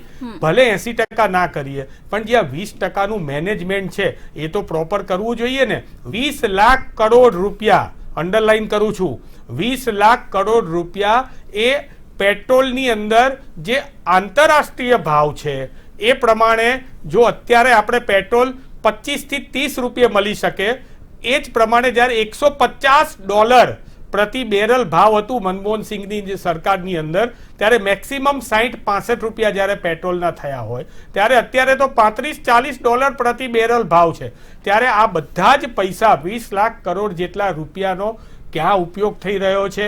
હું અત્યારે વડાપ્રધાનના PM કેર ફંડના વાત નથી કરતો, એ ફંડ જ્યાં વાપરવું હોય ત્યાં વાપરે, પરંતુ દેશની પ્રજાના પૈસે ભેગા કરેલા 20 લાખ કરોડ રૂપિયા જે અત્યાર સુધી પેટ્રોલના ભાવની અંદર વધાર્યા, ગેસની સામાન્ય જનતાને જે ગેસના બાટલા ઉજ્જવલા યોજના દરમિયાન બાટલા તો આપી દીધા, પરંતુ બાટલા ભરાવવા માટે થઈને સબસિડી આપવાની બંધ કરી દેવામાં આવી. 200 રૂપિયા જેવી સબસિડી UPA સરકાર આપતી હતી, એ બંધ કરી દેવામાં આવી. આ બધા પૈસા જાય છે ક્યાં? આ બધા પૈસા જે છે એ બધા પૈસાની સાથે સાથે ડિસઇન્વેસ્ટમેન્ટની વાત કરીએ આપણે. કમાતા એકમો, માંદા એકમો, એર ઇન્ડિયા જેવા એકમોને આપણે વેચીએ તો વસ્તુ અલગ છે, પરંતુ કમાતા એકમો LIC કે જેની અંદર દેશની પ્રજાનો પરસેવાની કમાણી રહેલી છે, એ પણ પ્રાઇવેટ કંપનીઓને આપી દેવાની. નવરત્ન કંપની, આત્મનિર્ભરની વાતો તો અત્યારે થાય છે, પરંતુ સ્વનિર્ભર અને સ્વદેશીની વાત તો ગાંધીજીએ કરી હતી, અને જવાહરલાલ નહેરુના સમયમાં જે નવરત્ન કંપનીઓ સ્થપાઈ હતી એમાંનો એક ભાગ એ પહેલીવાર ભારત પેટ્રોલિયમને વેચવા કાઢ્યો છે કમાઉ દીકરાને. એટલે આવા પ્રકારના ડિસઇન્વેસ્ટમેન્ટ પણ એમને સરખી રીતે કરતા નથી આવડતું. ડિસઇન્વેસ્ટમેન્ટના જે લક્ષ્યાંકો હતા એ લક્ષ્યાંકો પણ એ લોકો 90,000 કરોડના હતા, એ પણ પૂરા કરી શકતા નથી. જ્યારે GSTની આવી વિક્રમી પ્રજાની કમાણીના પરસેવાના પૈસા લાખ કરોડ રૂપિયા GSTની વિક્રમી આવક આવી રહી છે, ત્યારે હકીકતમાં તો દેશની પ્રજાને સીધો જ બેનિફિટ કરવા માટે થઈને સરકારે પ્રયત્નો કરવાના હતા, પણ તો પ્રયત્નો તો ના કર્યા. બીજી વાત એમણે કરી, ખૂબ ખૂબ આભાર મારા ભારતીય જનતા પક્ષના પ્રવક્તાનો અને મારા દેશના વડાપ્રધાન અને મારા દેશના નાણામંત્રીનો કે એમણે ટેક્સનો સ્લેબ વધાર્યો નહીં. એમણે જ કીધું કે અમારો આભાર માનો કે અમે ટેક્સનો સ્લેબ વધાર્યો નહીં કે ઘટાડ્યો નહીં, એનો એ જ રાખ્યો. એટલે એનો એ રાખવો એ પણ એક બહુ મોટી એમના માટે ઉપલબ્ધિ હોય એવા પ્રકારની જ્યારે વાતો થઈ રહી હોય, ત્યારે દેશના દરેક જનતા આજે આ ટેક્સ સ્લેબથી અથવા તો આ મધ્યમ વર્ગને આ બજેટથી કે કૃષિ હોય તો કૃષિના બજેટથી બધાથી, રેલવેની વાત કરીએ તો રેલવેની અકસ્માતીઓ વેચવાની વાત થઈ, ઓઇલ કંપનીઓની પાઇપો વેચવાની વાત થઈ, ડિસઇન્વેસ્ટમેન્ટની વાતો થઈ, પરંતુ આ બજેટના સાંધા એક જગ્યાએથી બીજી જગ્યાએ કોઈ જગ્યાએ મળતા નથી. ઉદ્યોગપતિઓ માટેનું બજેટ હોય તો પણ સારું, તો ઉદ્યોગપતિઓ કદાચ જનરેટ કરશે. આ તો નથી ઉદ્યોગપતિને રાહત કે નથી કોઈ સામાન્ય જનતાને રાહત, નથી ખેડૂતોને રાહત, નથી મહિલાઓને રાહત, નથી કોઈ રોજગારીના કામો કે નથી MSMEના સુધારવા માટેના કોઈ કામો. એટલે આ બજેટ એ સંપૂર્ણપણે નિષ્ફળ બજેટ છે. માનનીય નાણામંત્રીને આ બજેટ રજૂ કરતા પહેલા સ્વપ્રસિદ્ધિ અને આત્મશ્લાઘા કરીને એમ કહેતા હતા કે આ બજેટ એ 100 વર્ષનું સૌથી સારામાં સારું બજેટ હશે. તો એની સામે હું અત્યારે કહું છું કે આ બજેટ એ 100 વર્ષનું સૌથી ખરાબમાં ખરાબ અને પ્રજાજનોને વેઠ આપનારું બજેટ છે. ઠીક છે, ચલો યોગેશભાઈ, બજેટના મેઇન મુદ્દાની આપણે વાત કરીએ તો ઇન્ફ્રાસ્ટ્રક્ચર માટે છે, રેલવે માટે ઘણી જાહેરાતો છે, મેટ્રોને વિકસાવવાની વાત થઈ છે, પ્રવાસન ઉદ્યોગોને વિકસાવવાની વાત થઈ છે, પરંતુ આ સિવાય સામાન્ય જનતા માટે કંઈ ખાસ નથી બજેટમાં, એવું આપણે કહી શકીએ? સામાન્ય જનતા માટે આ બજેટમાં ખાસ કશું નથી. ગયું આખું વર્ષ બધા કોરોનાથી ત્રસ્ત હતા, એટલે કદાચ એક એક્સપેક્ટેશન એવું હતું કે બેઝિક એક્ઝમ્પશન લિમિટ 5 લાખથી 7 લાખ કરશે, કે ATCમાં જે ઇન્વેસ્ટમેન્ટને પ્રમોટ કરવા માટે થોડોક બેનિફિટ આપશે, એવા બધા એક્સપેક્ટેશન લોકોના હતા. મેં વચ્ચે પણ કહ્યું પ્રમાણે કોર્પોરેટ્સનું એક્સપેક્ટેશન હતું કે કંઈક ઇન્વેસ્ટમેન્ટ અલાઉન્સ જેવું કંઈક બેનિફિટ ઇન્સેન્ટિવ આપશે કે જેનાથી ઇન્ડસ્ટ્રીઝને વધારે ઇન્વેસ્ટમેન્ટ કરવા માટે વેગ મળે, પણ એવું કશું બજેટમાં દેખાતું નથી. કદાચ એક આશ્વાસન એવું કોર્પોરેટ્સ લઈ શકે કે જે બહુ જ જોરથી કહેવામાં આવ્યું હતું કે કોવિડ ટેક્સ આવશે, જે વધારે ઇન્કમવાળા એસએસસી હશે એના ઉપર કોવિડ ટેક્સ આવશે ને 10% સરચાર્જ આવશે, વેલ ટેક્સ આવે, એવા બધા એક્સપેક્ટેશન હતા. એમાંનું કશું એવું પણ આવ્યું નથી, તો કદાચ એનું આશ્વાસન લઈ શકાય. બિલકુલ. એટલે દીપકભાઈ શું કહેશો, કારણ કે હેલ્થ માટે એક સારું એવું બજેટ આપવામાં આવ્યું છે અને એમાં પણ અત્યારે રસીકરણ અભિયાન ચાલી રહ્યું છે, એના માટે પણ અલગથી ફાળવણી કરવામાં આવી છે. લાગી રહ્યું છે આમાંથી જલ્દી આપણે આ કોરોનામાંથી પણ બહાર આવી જઈશું અને હેલ્થ સેક્ટરમાં પણ વધુ વેગ મળશે. બેન, એ તો આપ આ ફિલ્ડમાં છો એટલે આપને ખ્યાલ જ હશે કે અત્યારે સમગ્ર વિશ્વની મીટ ભારત ઉપર છે કે જ્યારે આપણે વેક્સિનની અંદર આટલી સારી સફળતા મળી છે એટલા માટે 100% આપણે આની અંદરથી નીકળી શકીશું, એમાં કોઈ શંકાને સ્થાન નથી. ઉલટાના બીજા દેશને પણ આપણે આપવાનું છે, એટલે કહેવાનો મતલબ એવો છે કે એ પણ ઇકોનોમી ઉપર ક્યાંક ને ક્યાંક આપણને અસર કરશે સારી રીતે. MSME વાળી જે વાતચીત કરી સાહેબે, આ વખતે 15,700 કરોડનું બજેટ એમણે એલોટ કરવામાં આવ્યું છે એક્સ્ટ્રા. રૂરલ ઇન્ફ્રા ફંડ પણ જે છે એ 40,000 કરોડનું કરવામાં આવ્યું છે. એટલે જરૂરી નથી કે તમે કોઈ પણ એક સેક્ટરને આપવામાં નથી આવ્યું. સાહેબે જે વાતચીત કરી 2.5 લાખ રૂપિયા જે ટેક્સવાળી જે બાબત હતી એની ઉપર તમે જોવા જાઓ તો 1.5 લાખ રૂપિયા જે છે 1.5 લાખ રૂપિયા ATC હેઠળ લેવામાં આવે છે, 2 લાખ રૂપિયા જે હોમ લોન જે છે એના ઉપરથી NSP ઉપર રાહત આપવામાં છે. એમ કરીને ટોટલ મેં પહેલાં કીધું કે 9 લાખ રૂપિયાની જ્યાં સુધી આવક થાય ત્યાં સુધી તમારે ઇન્કમ ટેક્સ પે કરવાનો નથી થતો, એવી રીતની યોજનાઓ પહેલેથી આપવામાં જ આવી હતી ટેક્સ બેનિફિટની અંદર. અમારે કોઈ ઉપકાર કે આભાર માનવાનો નથી હોતો. અમે પ્રજાનું કામ કરીએ છીએ, પ્રજા માટે કરીએ છીએ અને પારદર્શકતાથી કામ કરીએ છીએ. જે હકીકતો જે મેં બોલી છે એ પ્રજા સમક્ષ ગયા વર્ષે પણ આવેલી છે, આ વખતે પણ અમે સમક્ષ મૂકવાના જ છીએ, એમાં કોઈ શંકાને સ્થાન નથી. સવાલ એટલો જ છે કે આ વખતનું બજેટ એ આપણે ગયા વર્ષનો જે માર પડ્યો છે એ પ્લસ આ વર્ષને સામે રાખીને 2 વર્ષને સામે એવરેજ કરીને આપણે આગળ વધવું પડશે, નહીતર આપણે બીજા દેશોની જેમ ક્યાંક ને ક્યાંક આપણે પણ મોટી પેલામાં પડી જઈશું. અત્યારે સંપૂર્ણપણે તમે જોવા જાઓ તો જ્યારે ભારત માત્ર ભારતના ઉપર નથી કેન્દ્રિત, સમગ્ર વિશ્વના તમામ દેશોનું એક ધ્યાન છે ભારત ઉપર, ત્યારે આપણે એ રીતનું બજેટ આપવું પડે, સર્વાંગી વિકાસ માટેનું બજેટ આપવું પડે, ઇન્ડસ્ટ્રીને લગતું પણ આપવું પડે, જે ગયા વર્ષે પણ આપવામાં આવ્યું છે, આ વખતે પણ MSMEને પ્રોત્સાહિત કરવામાં આવી છે. પ્લસ એગ્રીકલ્ચરવાળી જે વાતચીત છે એમાં વડાપ્રધાનશ્રીએ બહુ સ્પષ્ટ વાતચીત કરી હતી અને અત્યારે બજેટની અંદર પણ છે કે જે એમના ટેકાના જે ભાવ છે, જે એમની પ્રોડક્ટ છે એનાથી 1.5 ગણો ભાવ એમને મળશે ટેકાના ભાવમાં. આ એમણે પોતે બજેટની અંદર પણ ઉલ્લેખ કરેલો છે અને વડાપ્રધાનશ્રીએ પણ કરેલું હતું. કહેવાનો મતલબ એટલો છે કે સંપૂર્ણપણે ખેડૂતોને ફાયદાકારક થાય એ આ વખતનું બજેટ આપવામાં આવ્યું છે. એટલે એવું ન કહી શકીએ કે આ સેક્ટરને આપણે બાકી રાખ્યું છે કે આ વર્ગને આપણે બાકી રાખ્યો છે. તમામ વર્ગને સામે રાખીને આ બજેટ પાડવામાં આવ્યું છે. મારા મિત્ર જે કહેતા હતા સબસિડીવાળી વાતચીત ને ઉજ્જવલા યોજના, એવી કેટલીય યોજનાઓ છે કે જે લાભાર્થીઓ સુધી પહોંચી છે ને એના અનેક લાભાર્થીઓ થયા છે. પ્રધાનમંત્રી જનધન યોજના તમે જોવા જાઓ, સ્ટાર્ટઅપની જે છે યોજનાઓ, ઘણા બધાએ ફાયદા લીધા છે. અને આજે એટલા માટે જ એક વિશ્વાસ અને ભરોસો બેઠો છે આ સરકાર ઉપર કે આ સરકાર જે બોલે છે એ પાડીને પણ બતાવે છે, એ સંપૂર્ણપણે એ વિશ્વાસ બેઠો છે. ત્યારે આખી એની એક ભૂમિકા રહી છે. ઠીક છે. એટલે હેમાંગભાઈ આપણે એક એજ્યુકેશનનો મુદ્દો બાકી રહી જતો હતો, એ પણ એમાં ચર્ચા પણ કરી. 15,000 શાળાઓનું આ વખતે ન્યૂ એજ્યુકેશન બિલકુલ. પોલિસી વાળું હું તમને કહું બહુ ક્રાંતિકારી ખરેખર પગલું કહી શકીએ. કેટલા વર્ષથી એકને એક સાયક્લો સ્ટાઇલ વાળી જે એજ્યુકેશન પોલિસી જે હતી એની અંદર આ વખતની ન્યૂ એજ્યુકેશન પોલિસી બેન જોવા જાઓ તો ખરેખર બાળકનું ભવિષ્યનું ઘડતર, આ દેશના ભવિષ્યનું જે ઘડતર આપણે કહી શકીએ છીએ, યુવાનો એનું ભવિષ્યનું ઘડતર ઘડી શકે એવી ન્યૂ એજ્યુકેશન પોલિસી છે. એની શાળાઓ પણ સ્થાપવા માટેનું અને ન્યૂ એજ્યુકેશન પોલિસી આ એક ક્રાંતિકારી એક પગલું કહી શકીએ આપણે. GST જેમ છે, નોટબંધી વાળું જે પગલું હતું, કૃષિ કાયદા વાળું છે, એ પ્રમાણે ન્યૂ એજ્યુકેશન પોલિસી પણ એક ક્રાંતિકારી પગલું સામે આવશે. હા, ઠીક છે. ચલો હેમાંગભાઈ શું કહેશો એજ્યુકેશનના મુદ્દા પર? કોઈ પણ દેશનું ભવિષ્ય એના હેલ્થ, એના એજ્યુકેશન ઉપર ટકેલું છે.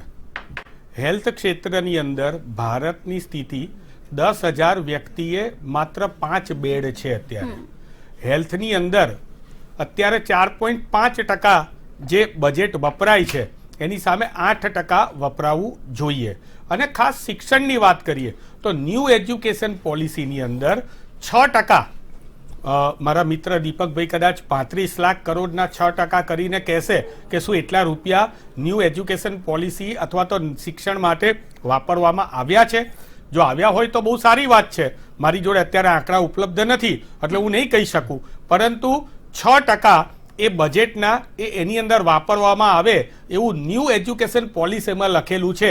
હું હમણાં સર્ચ કરીને કદાચ બીજો રાઉન્ડ આવે તો કહીશ કેટલા પૈસા વપરાયા છે કે નથી વપરાયા, પરંતુ જે વપરાયા હોત તો એ પૈસાનું અહીંયા નીચે તમારે ત્યાં પટ્ટી ફરતી હોત. એટલે એજ્યુકેશનની વાત આવે ત્યાં એજ્યુકેશનની અંદર સરકારે અત્યારે માત્ર ને માત્ર આ બજેટ જે છે એ બજેટ એ મેકઅપ કરેલું બજેટ છે અને આની પાછળનો જે ચહેરો છે સરકારનો એ ઇલેક્શન લક્ષી ચહેરો એ ખુલ્લો પડી ગયો છે. નથી હેલ્થની અંદર કોઈ જાતની વ્યવસ્થા અથવા તો કોઈ કોન્ક્રીટ વસ્તુ બતાવવામાં આવી, નથી એજ્યુકેશનની અંદર. હવે 15,000 સ્કૂલો તમે ગુજરાતની 6,000 સ્કૂલો બંધ કરો છો, તમે ગુજરાતની સ્કૂલોને મર્જ કરો છો, તમે પ્રાઇવેટ શિક્ષણને બઢાવો આપો છો અને તમે શિક્ષણની પોલિસીની અંદર કઈ રીતે એવું કહી શકો છો કે શિક્ષણની અંદર અમે સારું કાર્ય કરી રહ્યા છીએ? એટલે આ બજેટની અંદર શિક્ષણ માટે એવી કોઈ મોટી જોગવાઈ નથી. માત્ર જે દીપકભાઈએ કીધું કે 80% જે છે એ એક રેગ્યુલર ચાલતું આવે છે એ પ્રકારની વ્યવસ્થા આપેલી છે, પરંતુ કોઈ લાંબા ગાળાના શિક્ષણ માટેના બજેટની અંદર કોઈ મોટા પગલાં દેખાઈ રહ્યા નથી. કારણ કે ખાસ કરીને શિક્ષણ માટે એટલે વિદ્યાર્થીઓને ભણવા બોલાવવા, એને ગણવેશ આપવો એ મહત્વનું નથી. સ્કૂલ કોલેજ બનાવી દેવી, સ્કૂલ કોલેજના છાપરા પણ સોનાના કરી દેવામાં આવે, પણ જ્યાં સુધી સારા શિક્ષકો અને સારા પ્રોફેસરો તૈયાર નહીં થાય અને એ લોકોને મોટિવેશન નહીં કરવામાં આવે ત્યાં સુધી આ શિક્ષણની પોલિસી જે છે એ માત્ર ને માત્ર કાગળ ઉપર રહેવાની છે. અને દેશની અંદર શિક્ષણ હોય કે પછી તમે ઇન્ફ્રાસ્ટ્રક્ચર હોય કે ખેતી હોય કે પછી કોઈ પણ પ્રકારના ઉદ્યોગો હોય, MSME હોય, દરેકની અંદર એક બજેટ જે છે એ જે ફાળવવામાં આવેલું છે આ બજેટની અંદર માત્ર ડિસઇન્વેસ્ટમેન્ટ ઉપર એટલે કે સરકારના નવરત્નો જેવા મોટા મોટા કમાઉ ઉદ્યોગોને વેચી નાખવા, એરપોર્ટના ડિસઇન્વેસ્ટમેન્ટ કરવા ઉપર, LICના ડિસઇન્વેસ્ટમેન્ટ કરવા ઉપર, પેટ્રોલિયમ કંપનીના ડિસઇન્વેસ્ટમેન્ટ કરવા ઉપર ભાર મૂકવામાં આવેલો છે. કોઈ કોન્ક્રીટ આયોજન નથી અને આ બજેટ એ સંપૂર્ણ કોર્પોરેટ માટે પણ નિષ્ફળ છે, પ્રજા માટે પણ નિષ્ફળ છે અને ખાસ કરીને આખા દેશના જેટલા પણ સેગમેન્ટ છે એ દરેકે સેગમેન્ટની અંદર આ બજેટથી કોઈ મોટી અસર થવાની હોય, સારી અસર એવું દેખાઈ રહ્યું નથી. ઠીક છે યોગેશભાઈ, 5 ટ્રિલિયન ઇકોનોમીની વાત સરકારે આ પહેલા પણ ઘણીવાર કરી છે અને આજે બજેટમાં પણ ફરી એકવાર આ પ્રકારનું લક્ષ્ય રાખવાની વાત કરી છે. લાગી રહ્યું છે આપણે એ દિશામાં આગળ વધી રહ્યા છીએ? મને લાગે છે કે આપણે એ દિશામાં આગળ નથી વધી રહ્યા. ગયા વર્ષે આની વાત થઈ હતી, આની ચર્ચા પણ થઈ 5 ટ્રિલિયન ઇકોનોમીની, અને એ વખતે જે આપણું GDP ગ્રોથનો પર્સપેક્ટિવ હતો એની સામે આપણે આ વર્ષે -7.7% છે. બીજા ભવિષ્યના 2 વર્ષો જુઓ તો પણ there is a deficit in GDP આપણો 9.5% ડેફિસિટ બતાવે છે. અને તમે જો ઇકોનોમિક સર્વે જુઓ તો એમાં 11% ગ્રોથની વાત કરી છે, જ્યારે છેલ્લા 5-6 વર્ષનો ઇતિહાસ પણ બતાવે છે કે 10%ની ઉપર જઈ શક્યા નથી. તો અત્યારે તમે 5 ટ્રિલિયન ઇકોનોમી માટે 11% રીતે ને તમે સ્ટેટિસ્ટિક્સ બનાવી દો કે આપણે 5 ટ્રિલિયનની ઇકોનોમી પર પહોંચી રહ્યા છીએ, મને નથી લાગતું કે આપણે we are prepared four it. મને એવું લાગે છે કે કદાચ ઓફકોર્સ આપણે આગળ વધી રહ્યા છીએ, પણ જે ટાર્ગેટ સેટ કર્યો છે એ અચીવ થયો લાગતો નથી. We will definitely do it થોડાક વર્ષો પછી. દીપકભાઈ શું કહેશો? બેન, 5 ટ્રિલિયન વાળી જે વાતચીત છે ગયા વર્ષે પણ NDAની સરકાર ને ભારતીય જનતા પાર્ટીની સરકારે કરેલી જ હતી, એમાં કોઈ શંકાને સ્થાન નથી અને જે પ્રમાણે એક લક્ષ્ય રાખેલો છે એ પ્રમાણે પહોંચીશું જ, એમાં પણ કોઈ શંકાને સ્થાન નથી. સવાલ એટલો છે કે ગયા વખતે મેં 1 ફેબ્રુઆરીએ જ્યારે બજેટ રજૂ કરવામાં આવ્યું ત્યારે આશા અપેક્ષાઓ સાથે સરસ રીતે એક પ્રોત્સાહિત બધા એક જુસ્સા સાથે બજેટને વધાવ્યું પણ હતું. સવાલ ક્યાં આવ્યો કે કોરોનાની મહાબીમારી આપણે માર્ચ મહિના પછી આવી અને આપણે એમાં સપડાઈ ગયા. એટલે જે સાહેબે જે વાતચીત કરી જીડીપી ગ્રોથની ને એની જે વાતચીત કરી એમાં આપણને ઘણો બધો મોટો ફટકો પડ્યો છે. એ જે છે એ અચાનક આવેલી છે. આપણે નેચરલ કેલેમિટીઝ તરીકે કહી શકીએ આપણે કે જે અચાનક આવેલી અને મહાબીમારી જેને કહી શકીએ.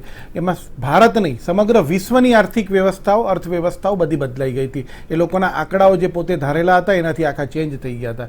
એટલે કહેવાનો મતલબ એટલો છે કે આવી પરિસ્થિતિની અંદર ભારત હંમેશા નવું કરવા માટે ને ક્રાંતિકારી પગલું ભરવા માટે સમગ્ર વિશ્વની અંદર એક સ્થાન ધરાવે છે. અને એટલા માટે જ હું તમને કહું સંપૂર્ણપણે આ જે નવી નવી પોલિસી અત્યાર સુધીના જે 2014 પહેલાના જે તમે બજેટ જોશો બેન તો એક સાયક્લો સ્ટાઇલ આવતા હતા. આ વખતે એજ્યુકેશનમાં થોડાક પૈસા નાખ્યા હોય તો આવતા વર્ષે રોડ ઉપર નાખી દે થોડાક. એવી રીતે અહીંથી રૂપિયો કાઢીને અહીંથી રૂપિયો બીજી જગ્યાએ નાખે. આ રીતની પોલિસી હતી. કોઈ ક્રાંતિકારી કે જે ભવિષ્યમાં આત્મનિર્ભર થઈ શકે માણસ એવા કોઈ પગલાઓ એમણે ભરેલા નહોતા. અને એના માટે જ આદરણીય મનમોહનસિંહજીની વાતચીત કરીએ તો એમણે એવા પગલાં તરફ જતા હતા પણ કમનસીબી એ હતી કે એમને જે ખોટું બેકગ્રાઉન્ડ મળવું જોઈએ જે પુશઅપ મળવો જોઈએ મળતો નહોતો ને એના લીધે ત્યાંને ત્યાં જ રહ્યું હતું. અને એના માટે જ એ લોકોએ ડિસઇન્વેસ્ટમેન્ટની જે મારા મિત્ર વાતચીત કરી રહ્યા છે સૌથી પહેલા જોવા જઈએ તો આ સૌથી પહેલો વિચાર 1992ની અંદર આપવામાં આવ્યો હતો. અને એ વખતે ડિસઇન્વેસ્ટમેન્ટની પ્રોજેક્શનનું આખું થયું હતું. ડિસઇન્વેસ્ટમેન્ટ સવાલ ક્યાં છે બેન? જીએસટી એ લોકો ઘણી વખત વાતચીત કરતા હોય છે કે જીએસટી એ અમારી ઉપજ હતી અમારી વિચારણા હતી. તમારી હતી વિચારણા પણ તમારો ખાલી વિચાર હતો. તમારો આશય ઉદ્દેશ કોઈ નહોતો પ્રજાના હિત કરવા માટેનો. અમારો તો ઉદ્દેશ અને આશય અમારો સાફ છે. અમને ક્યારે પણ પ્રજાનું હિત થતું હોય ને તો નીચું જોવામાં અમને ક્યારે પણ અમને શરમ નથી આવતી. અમે જીએસટી તમારો હતો છતાં પણ સાચા રસ્તા ઉપર અમે જીએસટીને મૂક્યો અને એટલા માટે આજે ગ્રોથ દેખાઈ રહ્યો છે. નોટબંધી વાળી વાતચીત આવી હતી ત્યારે એ લોકોના બ્લેક મની હતા એના લીધે એ લોકો ખળભળાટમાં આવ્યા હતા. કેમ સામાન્ય પ્રજા બોલી નથી? એને વધાવી જ છે નોટબંધીને પણ એ લોકોને ખળભળાટ હતો. એવી જ રીતે આજે કૃષિ કાયદાવાળી બાબત છે. એ લોકોને એવું છે કે પ્રજાને કેવી રીતે ગુમરાહ કરવી. અત્યારે તમે અહીંયા વિધાનસભાના ઇલેક્શન આવ્યા ત્યારે પણ તમે જોયું હતું જ્ઞાતિવાદવાળી બાબત હોય ખેડૂતોને હોય એ લોકોને ઉશ્કેરવાનો પ્રયત્ન કર્યો હતો અને એમાં એ લોકો ફાવી ન શક્યા. એટલે અત્યારે રાષ્ટ્રીય લેવલ ઉપર આ ફલક ઉપર કર્યું છે. એમને ખબર છે કે 3 આંકડામાં રહેલી કોંગ્રેસ આજે 2 આંકડામાં જતી રહી છે. મારે એ બાબતમાં અત્યારે બજેટની બાબત ચાલે છે એટલે મારે નથી બોલવું પણ કહેવાનો મતલબ એટલો જ છે કે એકને એક ધરા ઉપર જ્યારે ચાલતી કોંગ્રેસ એ કોઈ વસ્તુ નવી નથી આપી શકી.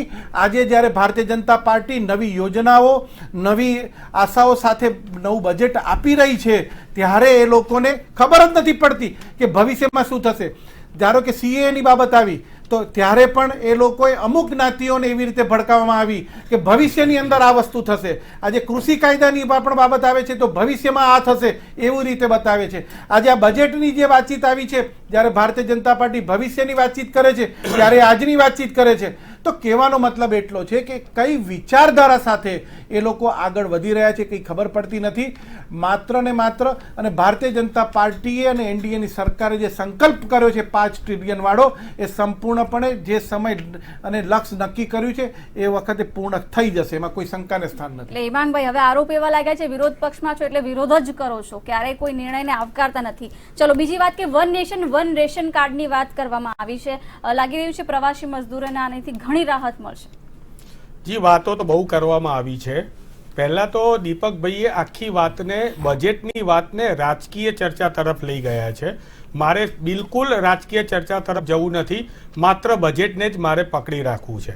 અને આ બજેટની અંદરની વાત કરીએ ક્યાં છે આ બજેટની અંદર રિન્યુએબલ એનર્જીની વાત હોય કે ઇલેક્ટ્રિક કારને અથવા તો ઇલેક્ટ્રિક એનર્જીને ફાયદો કરાવવાની વાત હોય કે સોલર પેનલની વાત હોય એમાં કોઈ જાતની વધારાની કોઈ પણ જાતની વધારાની સબસિડી કે કોઈ વધારાની યોજનાઓ અત્યારે બતાવવામાં નથી આવી. આખા દેશની અંદર જ્યારે બજેટ જે છે એ બજેટની અંદર કોઈ રોજગાર નિર્માણ ઉપર કોઈ પણ પ્રકારનું ધ્યાન આપવામાં નથી આવ્યું. રિયલ એસ્ટેટનો જે ફાળો છે એટલે કે ઇન્ફ્રાસ્ટ્રક્ચરનો ફાળો છે કૃષિ પછી સૌથી વધારે છે. તો એના રો મટીરિયલના ભાવ ના વધે, એની કન્સ્ટ્રક્શન કોસ્ટ નીચી આવે, એના માટેના કોઈ પ્રયત્ન કરવા દેવામાં અહીંયા દેખાતા નથી. એટલે કે આ બજેટ જે છે એ એક વાત ઉપર હું તમને કહું, સર્વિસ સેક્ટર જે છે દેશના જીડીપીમાં 95% યોગદાન આપે છે, એને પણ કોઈ રાહત નહીં.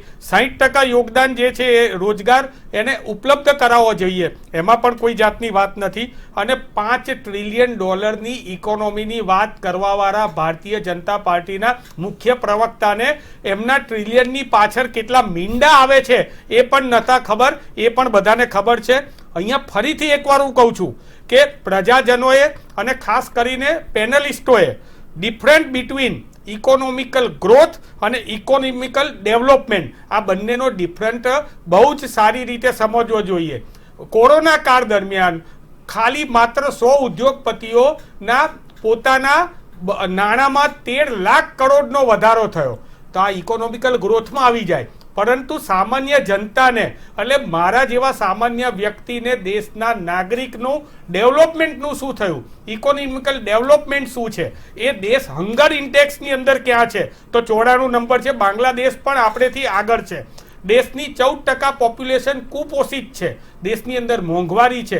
એટલે ઇકોનોમિક ડેવલપમેન્ટની વાત કરો, ઇકોનોમિક ગ્રોથની વાતો તો બહુ થઈ ગઈ.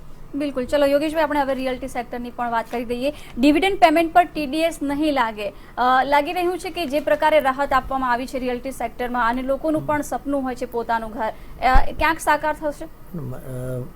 ડિવિડન્ડ રિયાલિટી સેક્ટર પર નહીં લાગે, એ ખાલી રીટ અને ઇન્વાઇટ પર જ નહીં લાગે, બાકી અધરવાઇઝ રિયલ એસ્ટેટ પર ડિવિડન્ડ નહીં લાગે એ સાચી વાત નથી.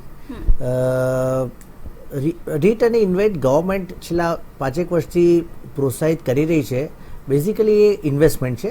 એ ઇન્વેસ્ટમેન્ટ પર એ જે ડિવિડન્ડ રિયલ એસ્ટેટ પ્રોવાઈડ કરશે એના પર ડિવિડન્ડ એના પર ટેક્સ નહીં લાગે, TDS નહીં લાગે.